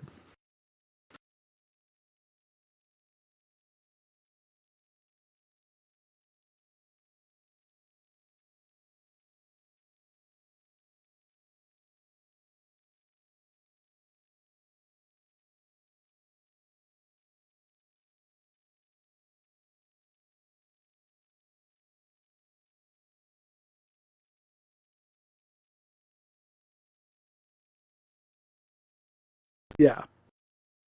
So I hope I hope that answered some stuff for you. Now there is some good news, by the way. I just read an article. Um, Studies have shown that emotions are cross-cultural, meaning that red is associated the same basically everywhere, and colorblind people have the same associations. So that narrows my work down by quite a bit. So that's nice. Now, um, I probably could have used a different example when I thought of this, but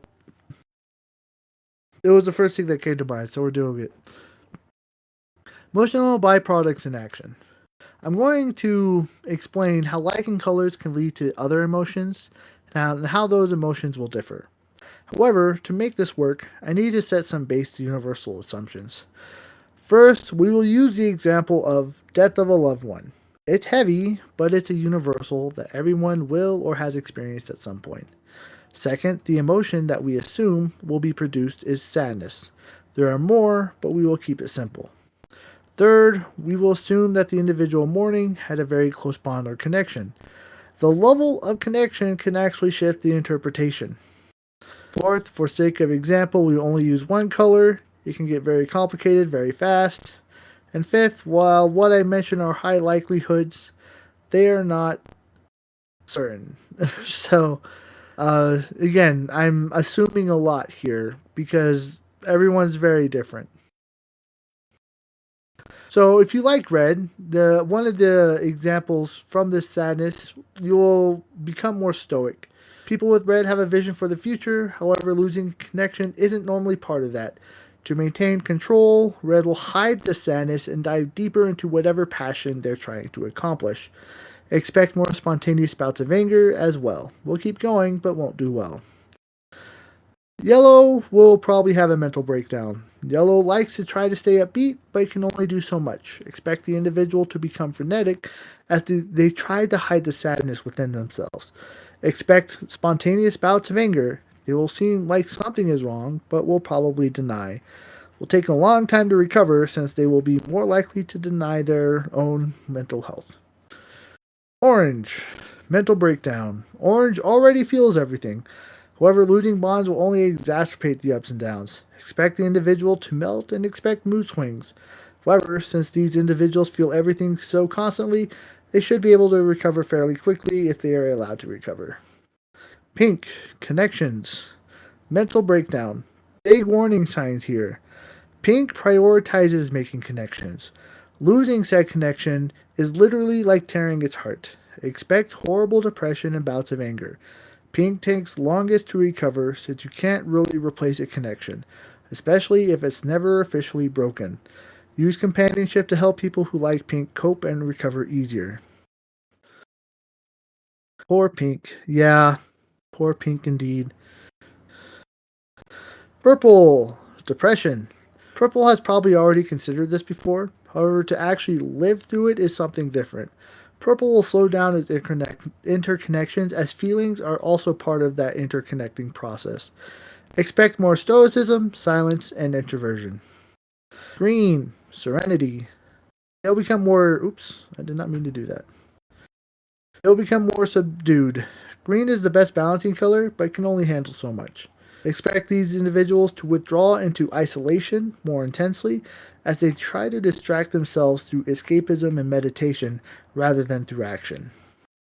They will need a reality check to realign their sense of stability at some point, but their priority is to maintain that serenity, whatever it takes. Blue. Extra deep, somber sadness. Again, blue is hard to describe. Blue will be the quickest to recover. People who like blue have felt these kinds of feelings before. They may not have actually gone through them previously, but they have already considered and felt what these emotions are possibly like. Turn to people who like blue. We will be all right, you and I.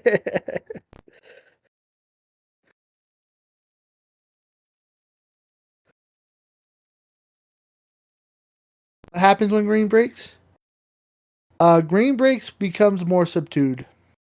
So green is the by nature the best balancing color, but you're still human, so it can only handle so much. So green will become more isolated and will go into escapism and meditation to try to keep that serenity.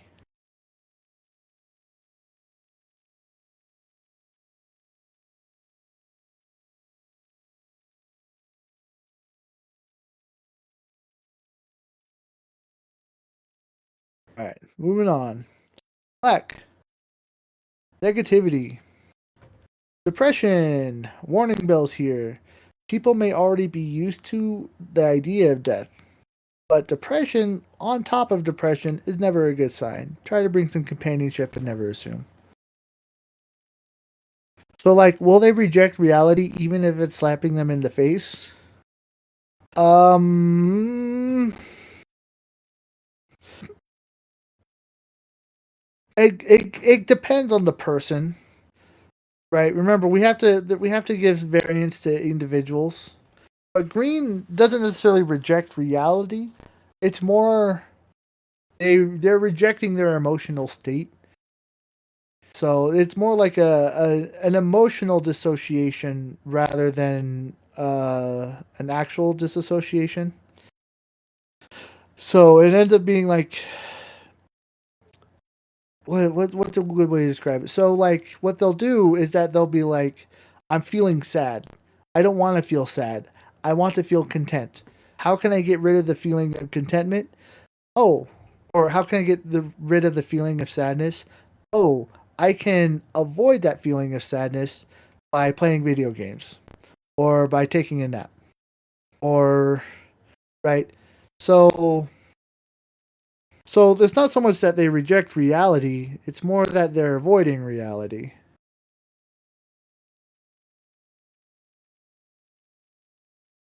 Yeah. However, gray will reject reality. All right. White white white will actually have peace, which is kind of paradoxical.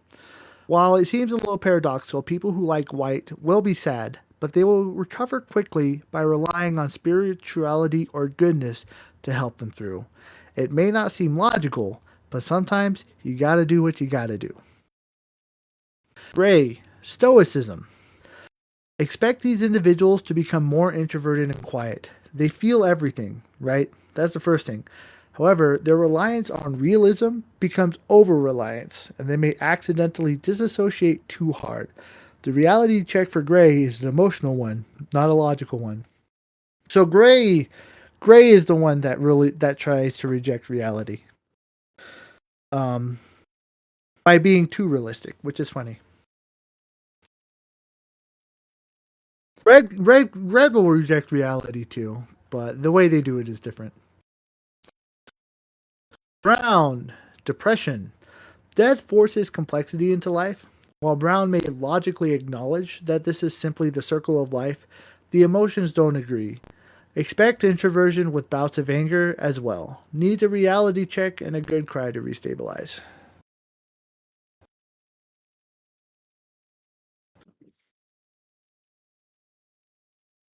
All right. Balancers. I mentioned how some colors are good balancing colors. Green, for example. What is a balancer? When we have two sets of emotions that don't mix and can potentially create emotional outbursts, a balancing color would be one that helps to keep this emotional struggle from fighting. While green naturally does this, every color can be a good balancer depending on who we are, on where it's located in priority, and how the colors interact. Sometimes there will be a combination of colors that are fairly decent, but one color in the mix creates contention in one's own mental state. These are toxicity creators. They are the odd one out. No color is truly and completely toxic. However, every color can become toxic under the right circumstance. Depends on a variety of factors of the shade, hue, color, type, priority, and simply who you are as a person. I usually pick up on it after I understand the full emotional state of a color reading. Yellow, out of all the colors, has the highest chance of being the toxic color. Red flags. While I never assume, here's a list of colors I've noticed that are potential red flags within an individual. There needs to be a balancing color to help mediate the negative effects. There are potentially more, but this is what I've noticed personally. For starters, I will say that red and black, while not inherently bad, do give a lot of grief. Yellow doesn't, but that's because yellow isn't as popular. So I will. So I am planning on linking this whole thing again into my into the topic discussion. I think I'll let you guys read this section here. I'll skip to the green flags, but I'll just let you. I'll just so red and blue. That's a red flag. Red and yellow. That's not as big of a red flag, but it can be. Black and red. That's a common red flag. Just orange. Orange and blue is actually a red flag for some people.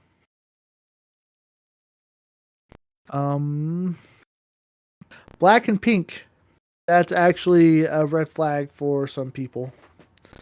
Black and gray is a pretty bad red flag. Yellow and black is kind of nasty. That one's one of the worst ones. Black and blue. Oh no, I like black and pink. Well, you like a lot of colors, Shadows. So, uh, it really depends on how it all interconnects and links. Orange and black is a weird combination. Black and blue. If you want, I can read this real quick, just so you can get the context. I'm sure you have more colors to help balance this out. Okay. Pink and purple, by the way, can be a pretty bad combination. And again, another thing as well is that this kind of assumes that it's only these two colors. If you do have this within yourself, you're going to have this dynamic happening. But if you have another more colors interplaying with it, it's just this dynamic is just also playing out with the dynamic of all those other colors. So it's not that this goes away, it just becomes more complex. Green flags. Emotional states are more likely to clash than combine, so amongst all of the combinations I've seen, I've never experienced any that are truly perfect. However, there are combinations that are better than others. You'll find that white, purple, and green are the ones most likely to calm the negative attributes of a color and make them more positive. I don't have a lot of green flags, but green is usually pretty good. The darker the better. Blue and white is a good combination, and purple and white is a good combination. Blue and purple is not bad either. All right, mixing systems. All right, this is where we're going. This is what's going to start connecting to later stuff eventually. So if you've stuck around this long, this will help you see into the future a bit. Yeah, boy. Let's go. All right. I must apologize once more. I've been somewhat misleading you again. At some point, you might be wondering, wait a minute. There are colors everywhere. I can wear colors I don't like. Red is associated with blood and green is associated with disgust. Businesses don't choose favorite colors because they see all of this. When we pick favorite colors, we are mostly attributing the vibes of the colors to the vibes of how we feel inside. This entire system, I guess so far, is based on a special lens that looks inwards rather than outwards. Remember this from way in the beginning? Our favorite colors hit at the core of our subconscious. Since it hits so close to the subconscious, we can then predict behaviors based on our favorite colors. In reality, however, if we truly wanted to, we can gauge a personality trait from everything. It just gets more difficult the further from our subconscious we step away from. Everything we say, do, or think has an underlying motivation behind it. It was either created by a behavior or it produced a behavior. The color theory just hits the motivations rather than behaviors. But in reality, something can be gleaned from everything. For example, music can work similarly to colors and hits closer to the subconscious than other systems. However, you have to be well versed in music to understand the specific emotions that are being conveyed. Music not only expands on the emotions, it adds in more context and with ebbs and flows like water, making the process more complicated. However, a somber song will convey somber emotions. And it's just harder since there's so much added context and nuance to a piece. If you notice, I have this picture, and the runtime is just stretching out that emotion over time. Clothing. When it comes to clothing we like to wear, the first question to ask is this. Why do people like to wear clothing? The second question, what do people think when choosing clothing options? It boils down to three possible scenarios. One, it represents how we feel that day. Two, represents who we are inside. Or three, how we want others to interpret us. How we feel that day, while we have an overall emotional state, our moods can shift by the day and by the hour, even. Very often, clothing can be used to represent this shift instead. We have the ability to wear clothing not in line with who we are. Two represents who we are inside. One of the most powerful things happens when you recognize who you are.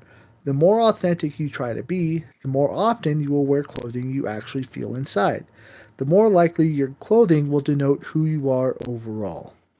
Or the reverse is true. The more you wear clothing to match how you feel inside, the more authentic you are trying to be. How we want others to view us. The main reason clothing isn't as strong as it could be is that people can purposefully choose to wear clothing they despise if it means gaining social credibility. You then ask, why? This then enters a different personality system under objects. However, there is a connector within the colors themselves that help keep the colors universal despite the differences. On the left, it's easy to associate the goth scene with negativity. But why is it that people with wealth and power wear black as well? Where was the missing link? Part of the reason I was able to decipher the control element in black was because of where it was commonly worn and by whom. There is a similar through line with red as well. While I was able to associate control within the red itself, I discovered the element of passion by how people wore the clothes with it. Also, red usually indicates an instinctual air of authority while being worn. Just know every color has a through line. So what I'm saying is that there is a connecting. I'll explain later, but every color can has the same association no matter where it's associated, I guess. For example, you may notice the trend of lime green in Disney and be curious as to why lime green is evil. However, people forget that usually the green is juxtaposed against black. Bright green usually denotes an individual who isn't consciously trying to stay calm, but does it naturally. And add the hint of yellow, and you'll get that sense energized to action. The black then creates a sense of control in the moment, and the negativity translates to a dark desire. All of these moments in the movies are when the villains are in their happy places and in the process of putting their evil plans in action. However, if you do lime green on white in home decor, you get an entirely different vibe. But it's the same type of vibe.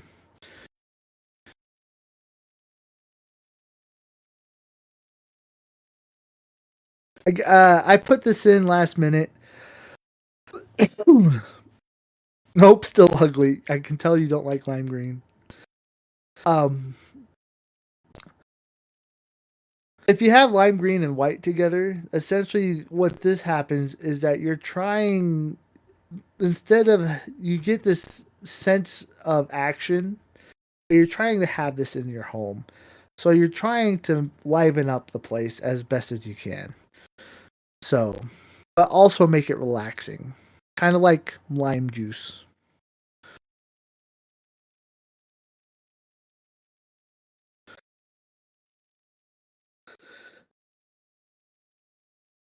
So, universal through line. Describing how they change is like putting the meaning of the color into Google Translate.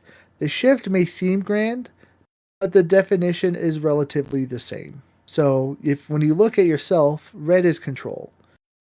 But then if you look at somebody wearing that color of red, it turns into authority.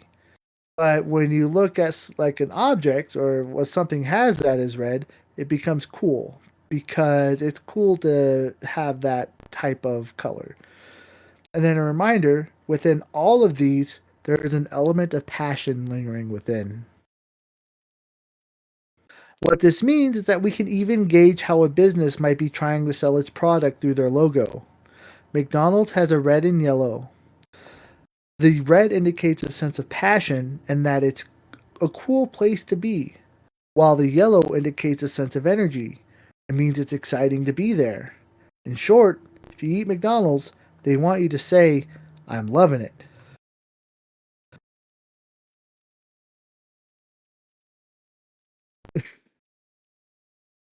We can even compare and contrast a little. One thing you may not have noticed is that a lot of places that use green use it to denote health, which denotes nature in some way. The shades and hues can also help indicate more of the semantics of what it means to be healthy. Panera has a brownish green, meaning they are trying to say theirs is authentic home fresh. Colors are used to influence thinking, but how intentional the colors are used to influence is unknown. My theory is that it is somewhat understood, but not as in depth as my theory suggests. Dang, all my tools are cobalt black and blue. The color got me. Oh, that's funny.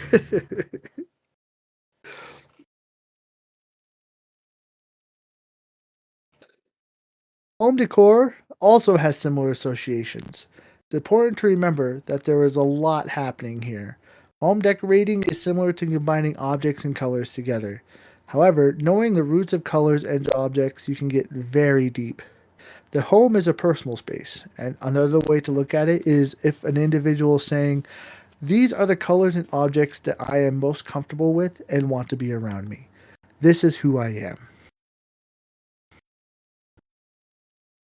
Objects and colors. It is possible to make inferences using other scales. For example, what does this favorite object say about me? Using objects as a base is an entirely separate scale, however. There's a saying that you can tell a lot about a person by the kinds of shoes they wear. This is true, but if you don't know anything about shoes, you can't really get anywhere. There are a million reasons why people give objects sentimental value. You have to know the general reasons why people attach sentimental value to objects. However, if you do want to try to gauge personality through objects, it's okay to use stereotypes as a starting point. Won't tell you everything, but it'll get the ball rolling to something deeper.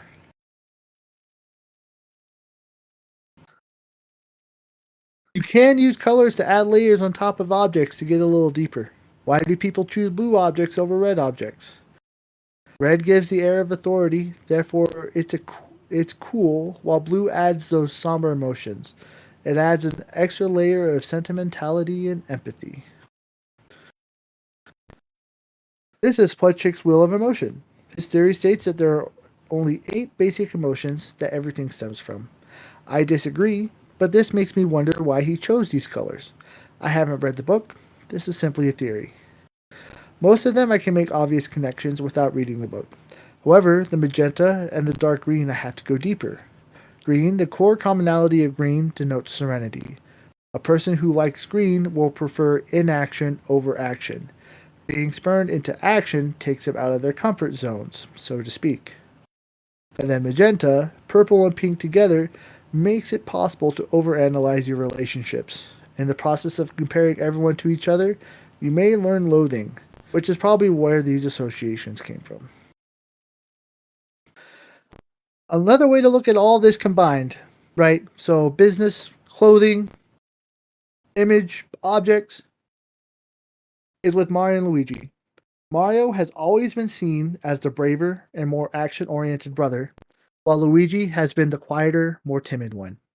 It makes sense that Luigi is frightened when he tries to go on escapades. He prefers the quiet life. Now here's an interesting thing. I am starting to research chakras. We can even compare my color theory to chakra states. We can see that it lines up pretty well for the most part. I have to Google translate some of the terms, but for the most part, it can work. Fun story, I decided to learn a little bit about chakra to see how it connects to the theory.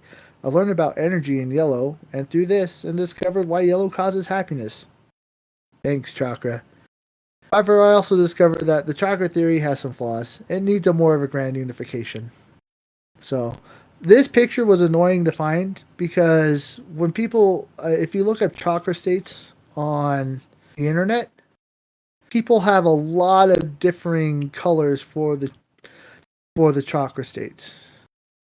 The problem with my color theory, I guess, with this is that the colors are very specific with very specific intentions.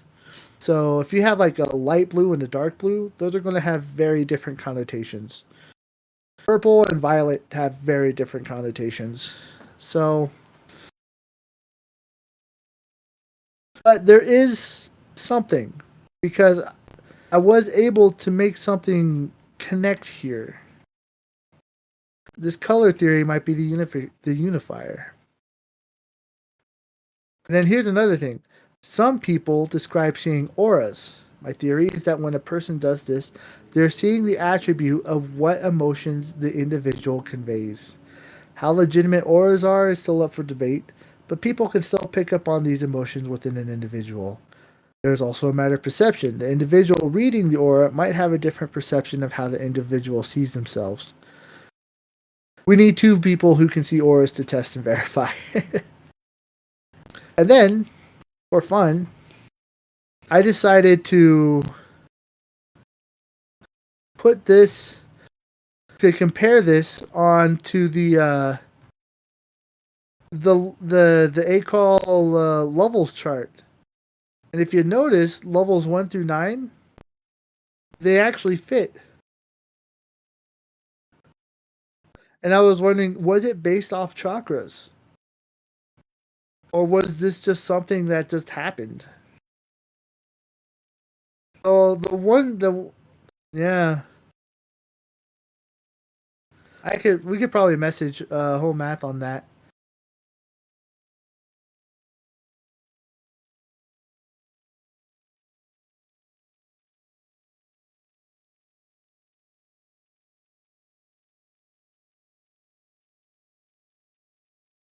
Yeah, when I saw this at the colors of the level 9s, I was like, what? Do you think he'd know though? I mean, I'm sure he's been studying chakras. So he probably did it somewhat intentionally. And if not somewhat, probably subconsciously intentionally. But it's still an interesting thought.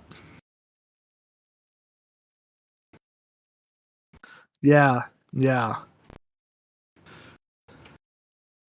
And if you want to know, another interesting thing is that red in chakra, I guess chakra language is actually survival. But control can translate to survival very well. Because when you're in a survival state, you're trying to control your resources or control your surroundings to survive easier. And then orange is actually technically sexuality. I guess what type of emotion, what kind of I guess sexuality is the most emotional emotion. um, so the one that doesn't work as well is blue in chakra is communication, apparently. But I think blue for empathy also works because you're trying to understand each other. So I think that's fine. All right, and then I got a few more slides. Almost done. Now, people have asked me if I can go in reverse, if I can guess what their favorite colors are, um, by how they act. And the reason why I struggle with this is that emotions are fluid and feel very similar in a lot of different situations. While the methods to get there are very different, the end results are similar. For example, being explosive is the end result of these two colors. The process doesn't really work in reverse because emotions and colors can lead to similar behaviors. If someone asks me to guess what their favorite colors are, the system falls apart. It's easier to guess the motivation behind the behavior than the behavior after the motivations. I do my best not to assume anything. Exception is envy. If there is actually one thing that can destroy my entire theory is this. I have no idea why envy is associated with green. I cannot make a good connection to nature or serenity or with any form of dislike. I know money is associated with green, but money isn't always, so I can't assume to connect from there.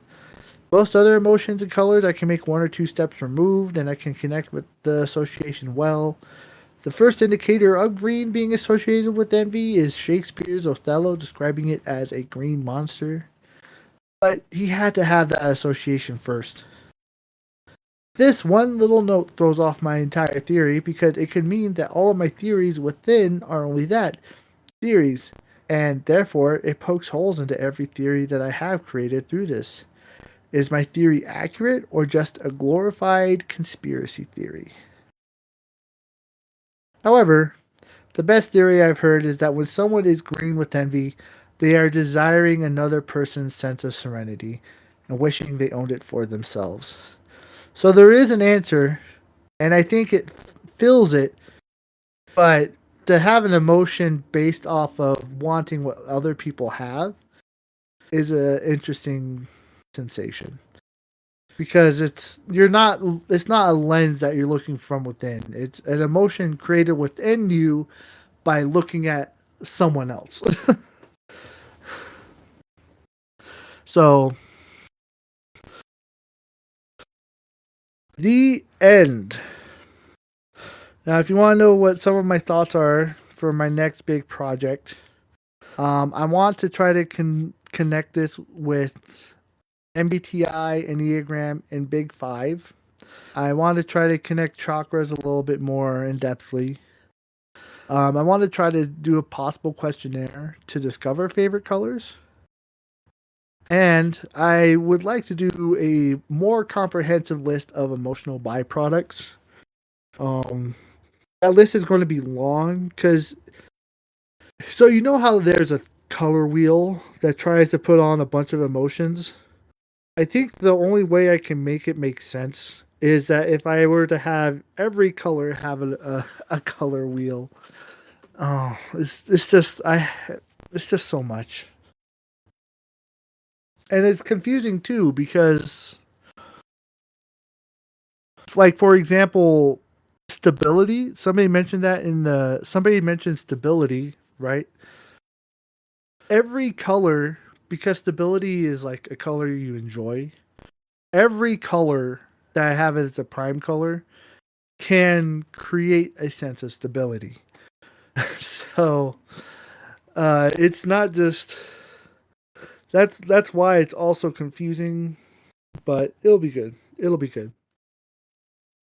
Um, and also with this, I'm not sure who else. I'm also planning on opening up, making another topic discussion. Because to test out some of my theories, I actually need to try to go a little deeper into some individuals. So I have to test out.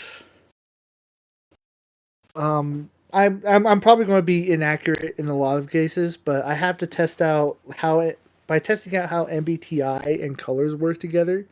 I have to try to connect. I have to do readings with them together. So there's a good chance I might be wrong. But time for research and development. Yeah, yeah. I need a lot of guinea pigs. So um so yeah, I'm probably going to make a topic discussion like right after this where instead of just colors, it'll also be your MBTI type, your Enneagram type, and your um and I guess your big five if you know that. um because my theory is this is well, so far my prevailing theory is that since if you want a sneak peek, so remember when I mentioned where is it? I mentioned this. So my color theory has two states: the flow of feeling and the flow of thinking. Um, well, thank you, 3CT. All right, I guess I'll have to work on that. All right, now I guess I should put a disclaimer. I have the potential. I'm probably going to be wrong when I do this at the start because I'm still testing out some theories. But second, um I have the potential to go very deep, right? I don't know how deep you want me to go. Um, that's another thing. So once I start figuring it out, I can get very, very deep. And the question is how public do you want me to be? So, uh, all right, but I won't get deep until I start getting accurate. So again, this is all just work in progress. So if you want to help me with this, that would be fantastic. Um, But anyways, as I was mentioning, if you want to know what my prevailing theory is, so we have a flow of thinking and a flow of feeling. These are how your these are, I guess, your perceptions of yourself that are created through life events. MBTI and Big Five try to actually go deeper into this area. And this is more intrinsic than your feelings. This says this is who I am. And so my theory is that if we like colors, that means that theoretically we should have a resting state or a color or a resting color that we should enjoy because of our prioritization of who we are. Therefore, if we have this prioritization of from based on who we are, but then we also have a color that we like, that means that I could potentially gauge who more information about you by the differentiation between who you are, who you actually are, and how you're feeling and who you want to be. And so that should be able to get me even deeper. Um, but again, that's a theory and a work in progress. So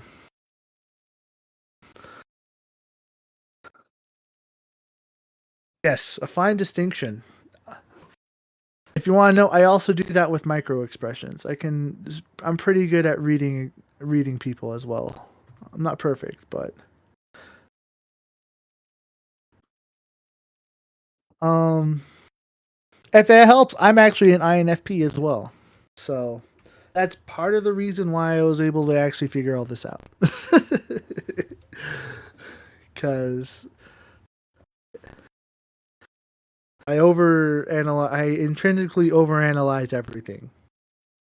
And I also overanalyze emotions. So look at that. NF's for the win.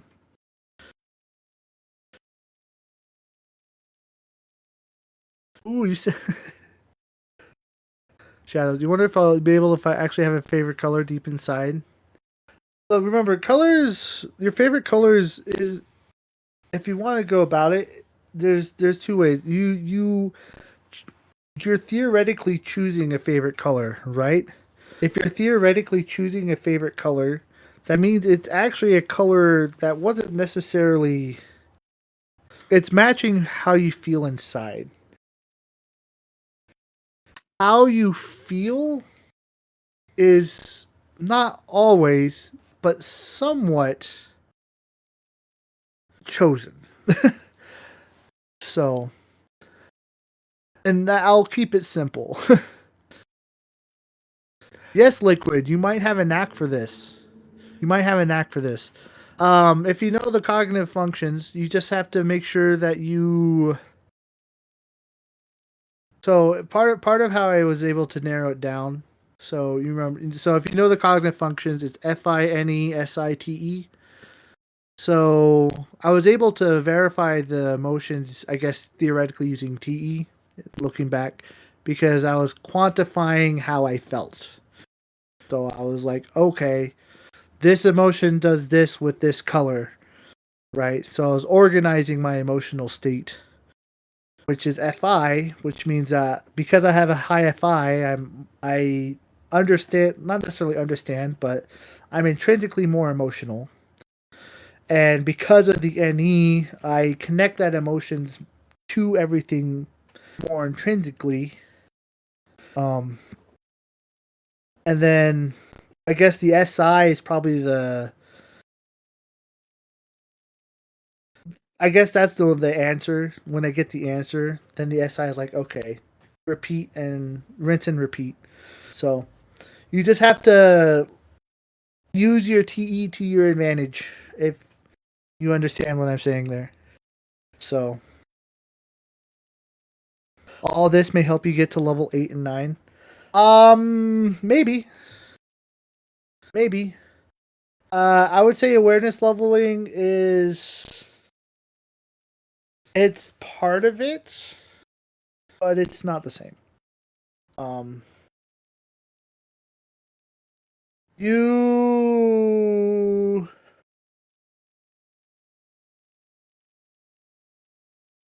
I would say the way it would help you raise your level in awareness, understanding how other people think and feel will intuitively help you to raise your awareness. I think the problem though is that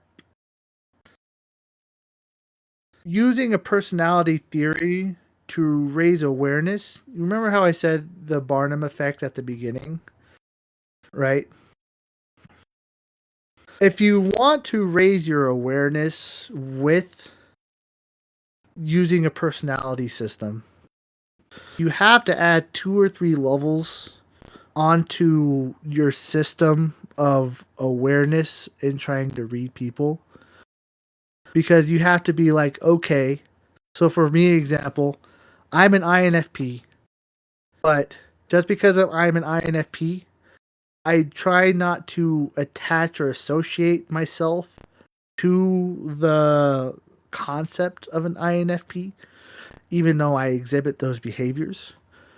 And you must also do this with other people because while this is an issue for people, for testees, this attachment, this is also an issue for testers because what people can do is that they can actually be like, oh, you're an INFP, or oh, you are an INTP, or you're an ESTG. You are this and this and this and this and this and this. Um, so I think this can help you.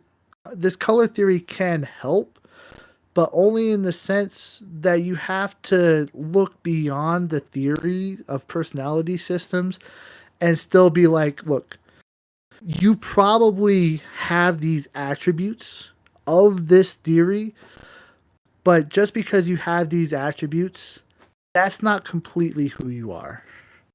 You can be more than that, or you can be different from what your theory says.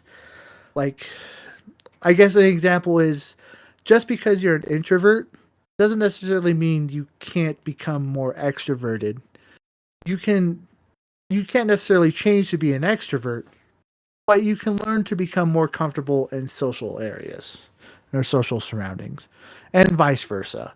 If you're an extrovert, it's sometimes healthy to learn to handle isolation and learn to know when it's appropriate. So that's where the distinction of the levels awareness needs to come in. That there's always a chance that people can be different than what you assume. And you can be different than what someone tells of you. Just because you're an INFP doesn't mean that you are wholly an INFP. You can be unique. You can be yourself. You can be someone different. So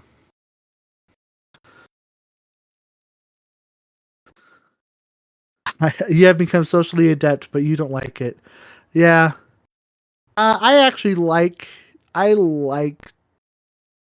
Um, I learned to enjoy like giving talks or having not sermons.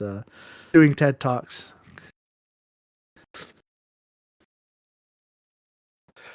3CT says just a guideline, basically. It's just a guideline. So, um, and then yes, it's just a guideline, but there's also a difference between. I think the thing I'm trying to emphasize is that there's a difference between a feeling it and experiencing it, right? Um, once you experience that, you can. I guess once you like, there's a difference between thinking and feeling it. A lot of people know that this isn't the same, but a lot of people don't feel that this is the same. Like I said, we have two general modes of thought. A lot of people think they logically know is like, look, this theory, this all makes sense. But a lot of people don't feel how you can be different than your personality. So and I think that's the weird distinction. Um and it's hard for me to describe. I can't really instill it in you because it's kind of something you have to learn for yourself. You'll know it when you know it, and then your awareness will increase. So, you want me to get deep and logical and um yes, anyway, any questions? We have reached the end. You've heard my spiels.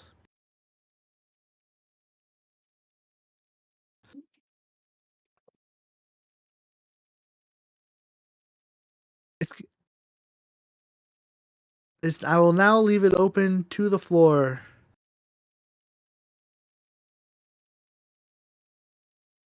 No, I think deep and logical can only get one to level 7. Um,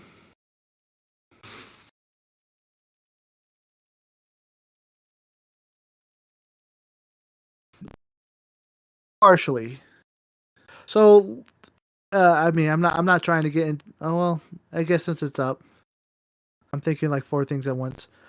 Essentially, the way people get to level 7 is what I call the collapse. And when at level 6, what happens is I call it the collapse of cognitive dissonance.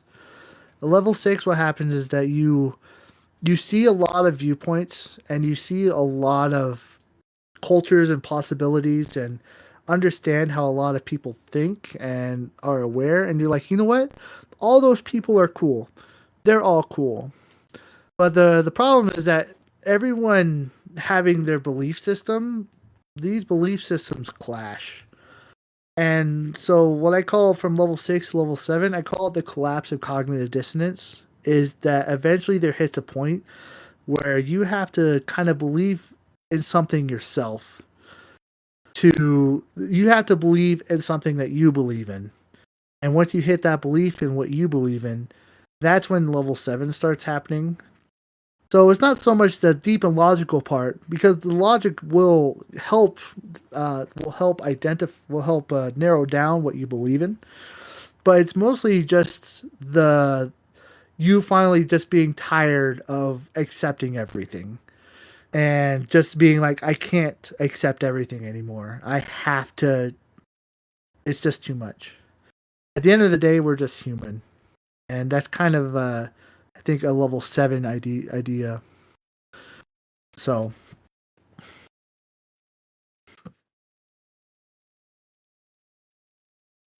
I'm only human after all. You're only human after all. Don't put the blame on me.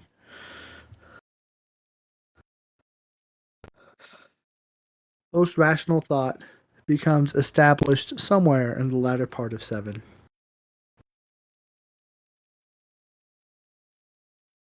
Yes. Yes, and it's a weird distinction because what ends up happening, you are a man of culture. I try to be. one nice thing, I still work in restaurants. One nice thing is that I work in restaurants. I work with a lot of teenagers still, and so I still I know some Gen Z slang too, which is kind of fun. Um, if you guys want to know what it's like getting into level 8, I guess since we're on topic a bit, is that so if you level 7, the biggest jump from level 7 to level 6, level 7 is one of the biggest jumps. You got conquer information equals level 8. Basically, no, that makes sense. I think 3CT literally just narrowed it down. Basically, in level 8, what happens is that you have your belief system starting to form, or level 7, your belief system starts to form. To get into level 8, what happens is that as your belief system starts to form, eventually your belief system gets challenged over and over and over again. And eventually there hits a point where you just have to more solidly decide, okay, this is what I believe in because this is just who I am. Um, and so it gets a little deeper and it gets a little more. And then not only that, it also your level of understanding opens up as well because you not only look at your life like from past, present, and future, but you also begin to see how you are as a person and how you can change and how you can be and what you can do. And then you begin to try to connect those together to create cohesive plans along with your beliefs. Um, so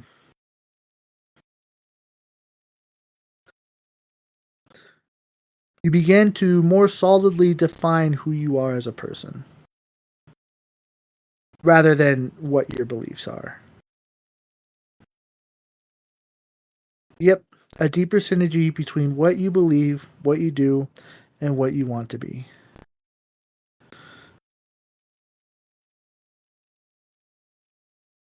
And then level 9 is when you start acting, is when you start being like, I can be this if I do this. And if I do this, this will make me do this. And if this makes me do this, then I will do this. And then if I do this, then I can be this. And if I be this, then I can do this. So your beliefs and your inner self starts driving towards actions and starts becoming rather than thinking of becoming and thinking of being.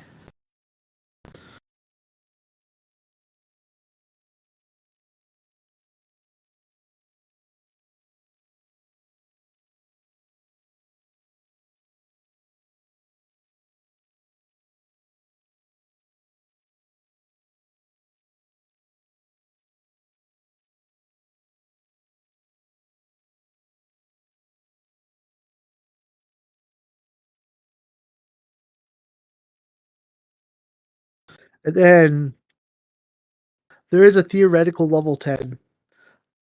Um and level 10 is weird. I've I personally think I've hit it a couple times, but I don't want to assume.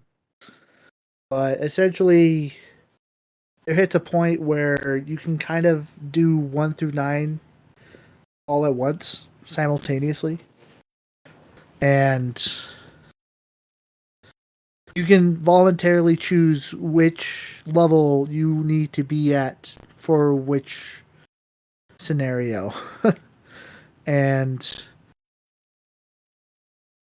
um and then another one I describe is that you can create maps of consciousness. Basically, you can start kind of future seeing, doing future sight, and you can basically be like, if I do this action, it will lead to these most likely possibilities, kind of like in the color theory. And then if I do these actions, it will lead to these most likely possibilities. Um, so I actually think that my level 10 theory or my color theory was a byproduct of a lot of not necessarily level 10 thinking, but there are level 10 moments that put it together.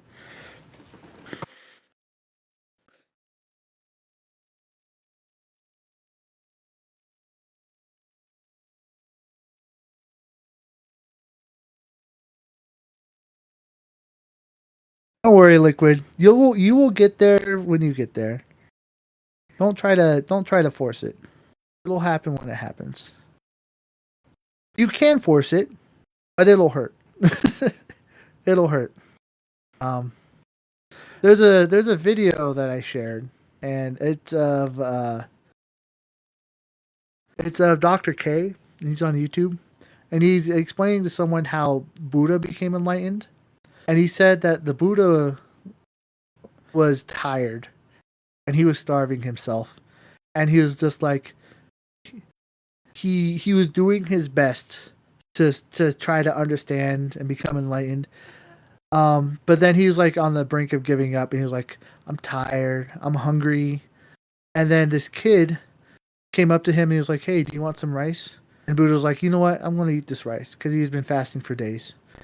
And then he sits under the tree. He ate the rice, and then it was apparently in the process of him giving up enlightenment where he became more enlightened. So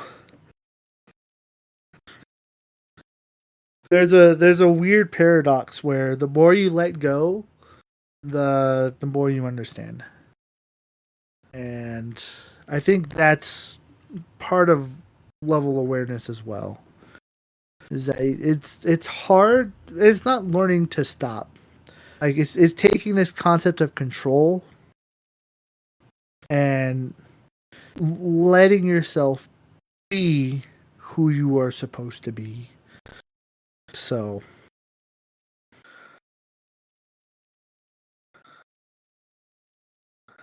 yeah, don't worry, Liquid. It'll. I wish I could tell you. I wish I could instill it in you. I can only share what I understand. I would say that that's my one of my skills is taking these really complex concepts, and I may not be the smartest person, but I'm good at taking complex concepts and breaking them down to easier to understand chunks. So that's why my color theory works, because I've taken these really complex emotions and breaking them down to easier to understand chunks.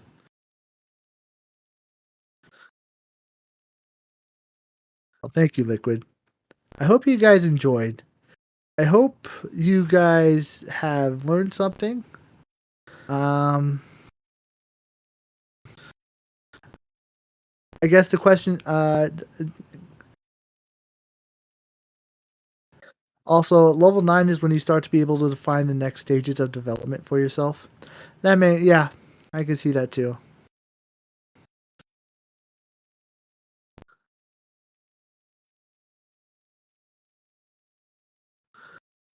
I would say I would say I'm a weak level 9.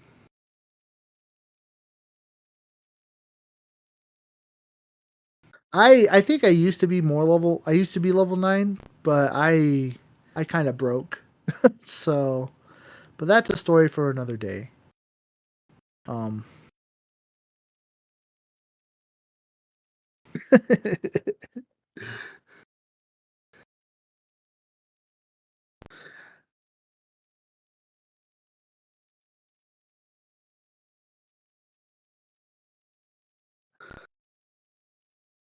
we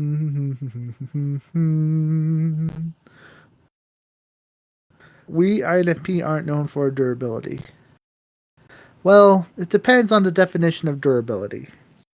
INFPs are very sturdy in what they pursue. They just crumble under they they're just people pleasers. So, but put us in work environments, I don't know. We will people please to the max. So, hey, don't worry, Tutu. We have it under Craig right now, so it should be recorded. Um, So you should be able to watch it after this. We're kind of wrapping up. So, but if you had any questions or anything you wanted to add, just let me know right now. I can explain. Yeah, we're kind of just vibing right now. So yeah, don't worry. I actually almost missed my own presentation. You missed it. I had a at work this morning when we went in. Somebody didn't change out the soda, and so the CO2 kept going and going and going and going, and so we came in with the CO2 alarm going off. We ended up having to call the firefighters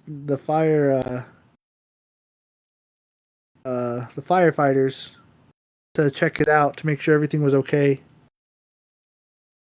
Fire department, that was the word. And so it literally pushed me back 3 hours, which is annoying, but it was. How's guessing people's colors going for you? Any new avenues? Oh, I have a couple of new avenues. After this, I'm going to open up a new topic discussion.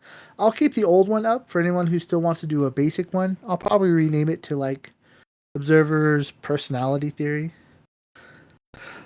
Um, but I'm going to start mixing personality systems with the color theory. So I want to try to mix MBTI, Enneagram, and Big Five, and I'm going to try to get more of an emotional through line going too.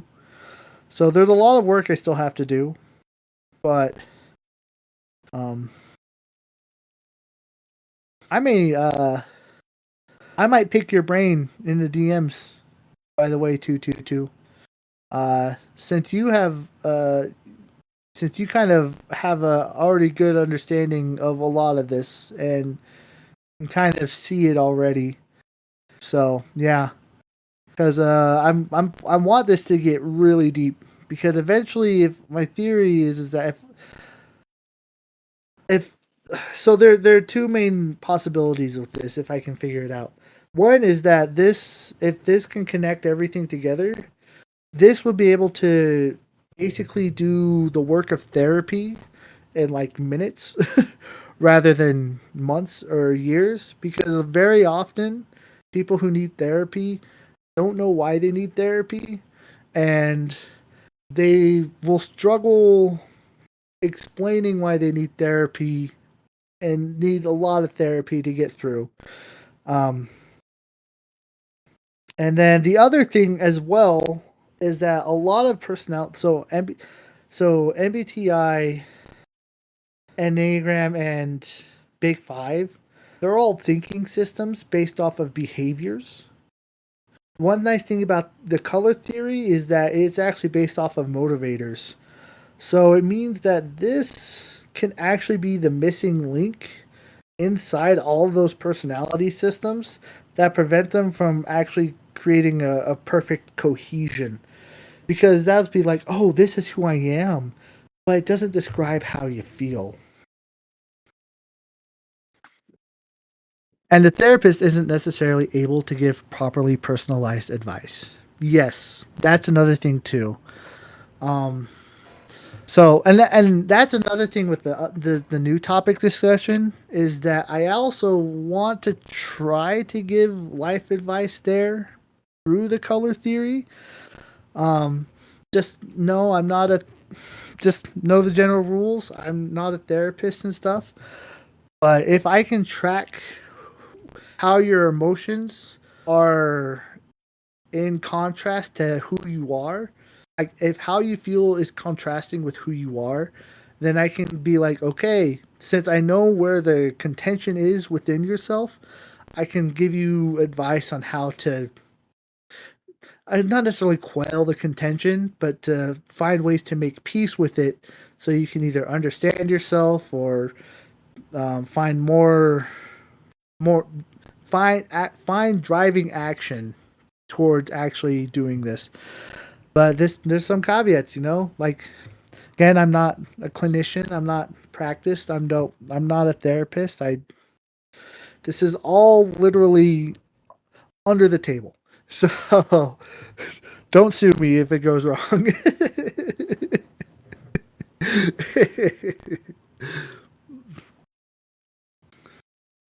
Relationships will be very interesting. Yeah, yeah.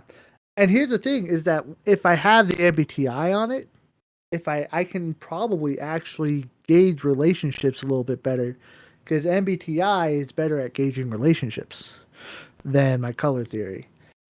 But my color theory can gauge the emotional state of relationships and why you fight, but it doesn't get deep enough. So,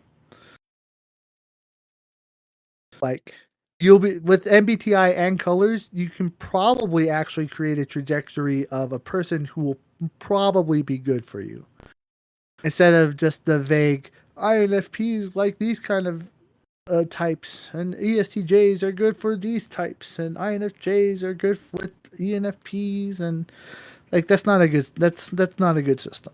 No. We need more variables to get deeper. So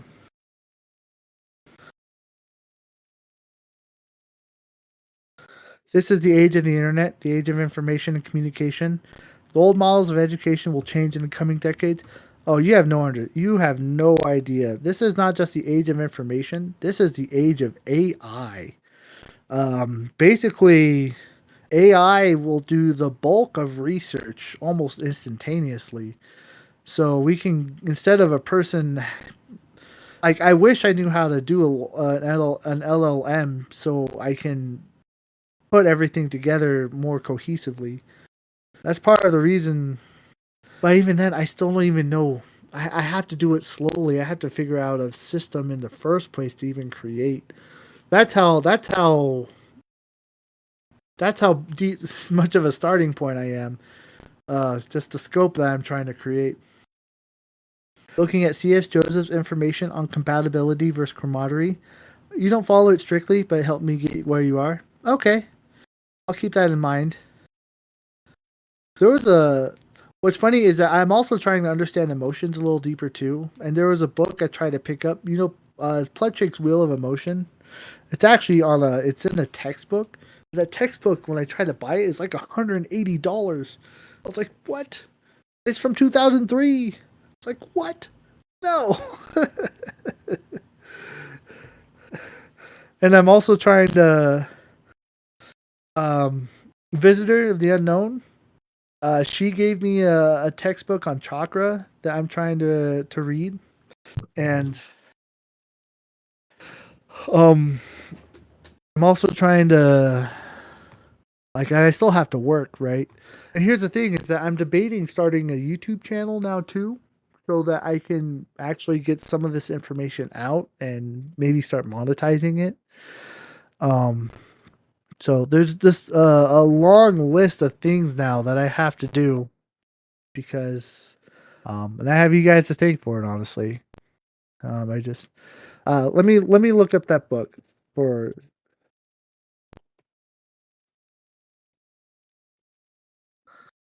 oh yeah, this book was just insane.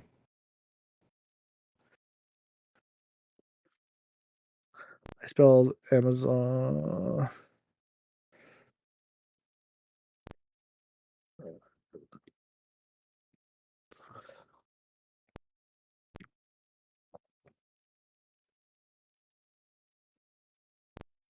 Oh, that was the book I was trying to find.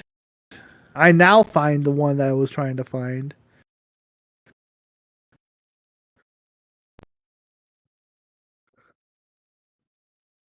Wait, here, this is the one that it sent me to. Wow, that's a long URL. URL. But I just found the one that I was trying to find from earlier.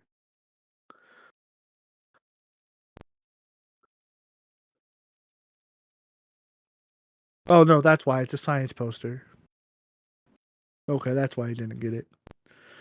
Also, another thing I discovered while doing emotion wheels is that what people will do is that they'll put emotions on there and then just attribute the color to what that emotion is. That's why most emotion wheels don't make sense, or there are a trillion of them, because they're not trying to narrow down the emotion. They're trying to make the emotion system work. So, um, and that's the thing is that if I'm trying to create this system, I have to try to make it a cohesive system. So I don't know if I can create an emotion wheel because all of them are like it's like a database of emotions, right? Because emotions create like emotions. It's very very complex, very complex.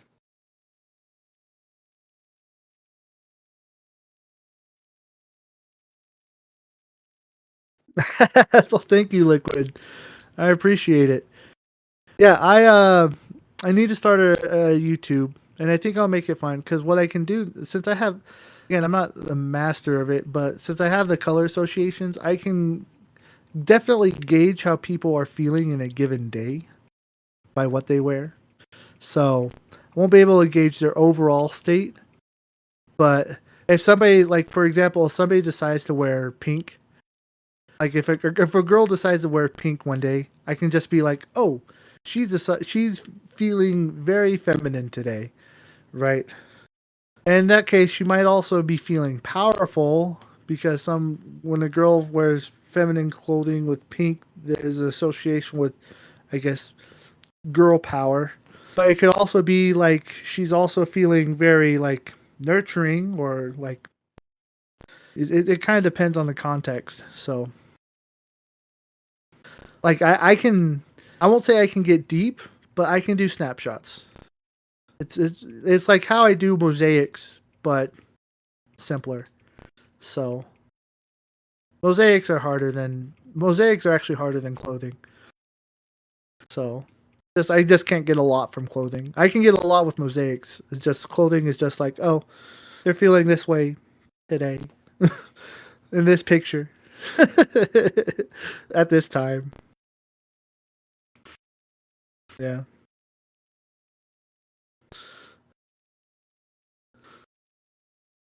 Shadows, if you look, I don't know how deep you want to go. I can get as deep as you want. So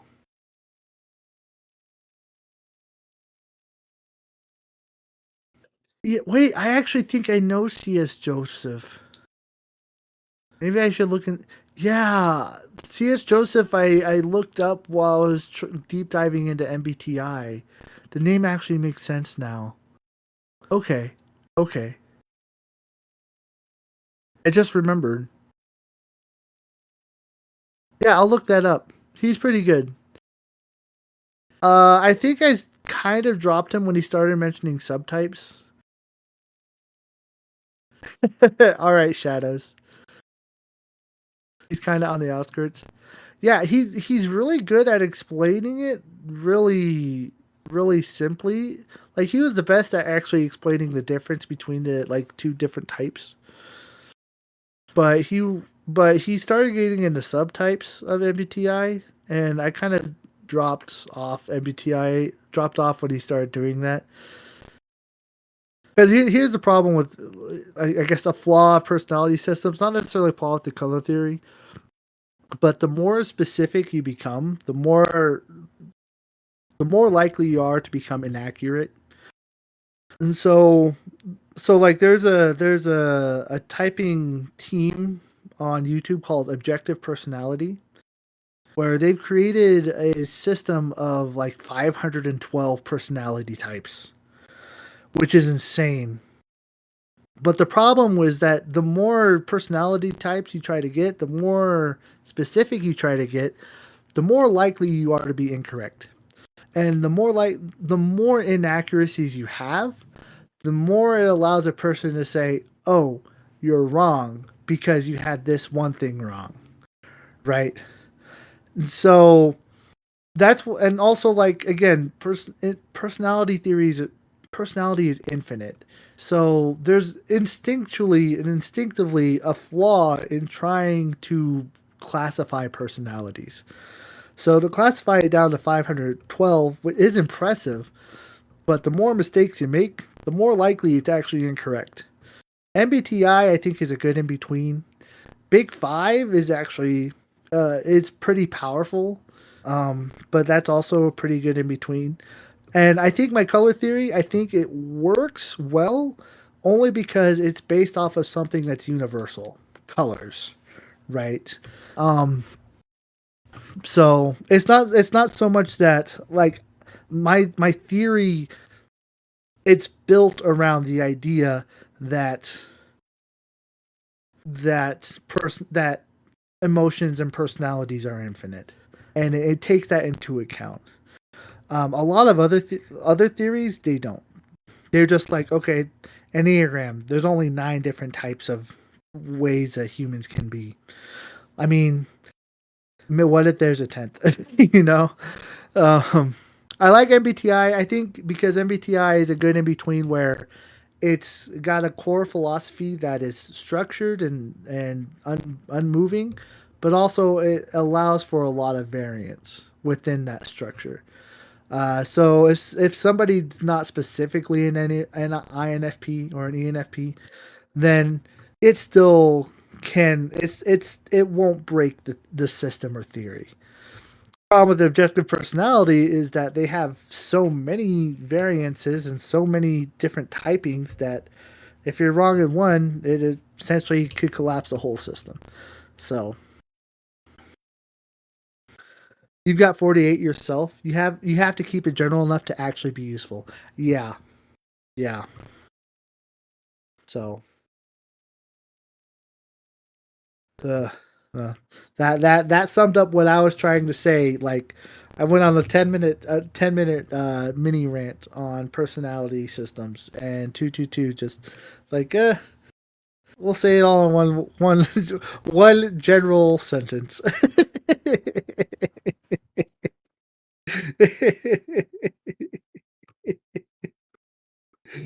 Oh, I love it. I love it.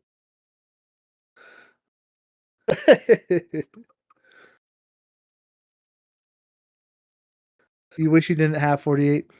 Those are the breaks. So, what do you mean by 48? Like 48 types or 48? So, I know of objective personality, but I've never done. Yeah, 48 types? What does that mean? Is that part of objective personality? Like how they have all the different types? Or am I missing a joke that I just don't understand? No, self made. Oh, gotcha. Okay, gotcha. Well,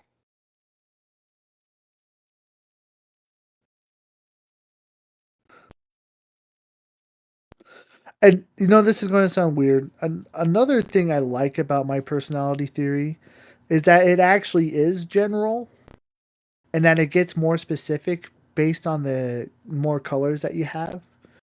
Because, again, if I have a general concept, that means it allows for a lot of wiggle room to be accurate. I know that kind of plays in line with the Barnum effect, but at the same time, like, I mean, it's been working, so it's based on cognitive functions and then some, plus feelings. Yeah, I might have to pick your brain for some theories that I have. Because I do want to combine MBTI with emotions, with colors, right? MBTI with colors, and therefore emotions. So, which would be a fascinating system.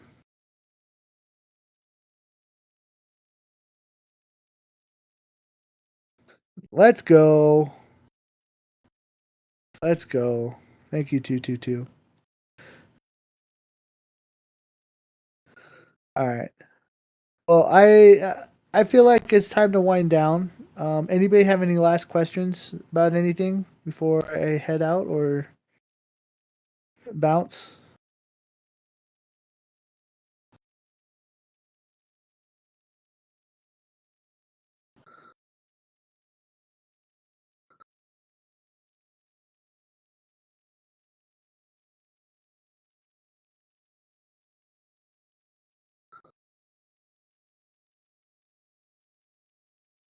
Oh, my pleasure, Shadows. Thank you for showing up. I'm glad you enjoyed it. Yeah. I don't know when the next time will be, but it's the next time will be closer to me like having done more research and having seeing what conclusions I come from everything. So,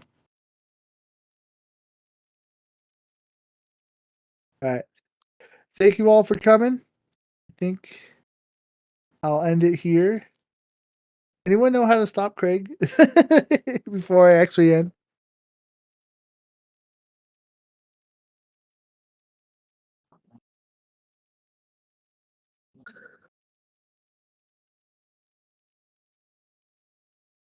Oh, 222 is basing it off the laws of power.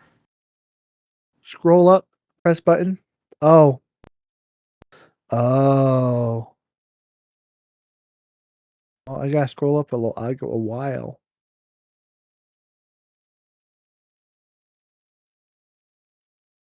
Thank you, Corn.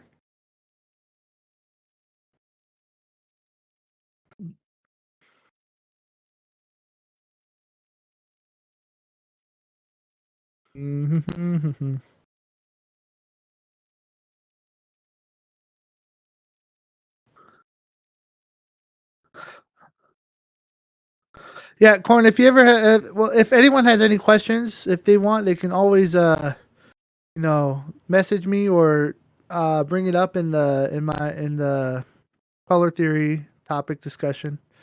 I'm happy to answer any questions too. So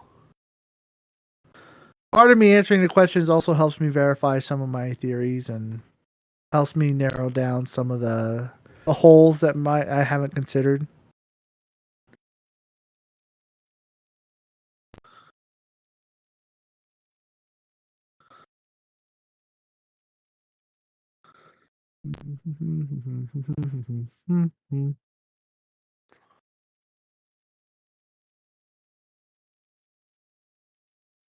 All right, I finally found it. Stop recording.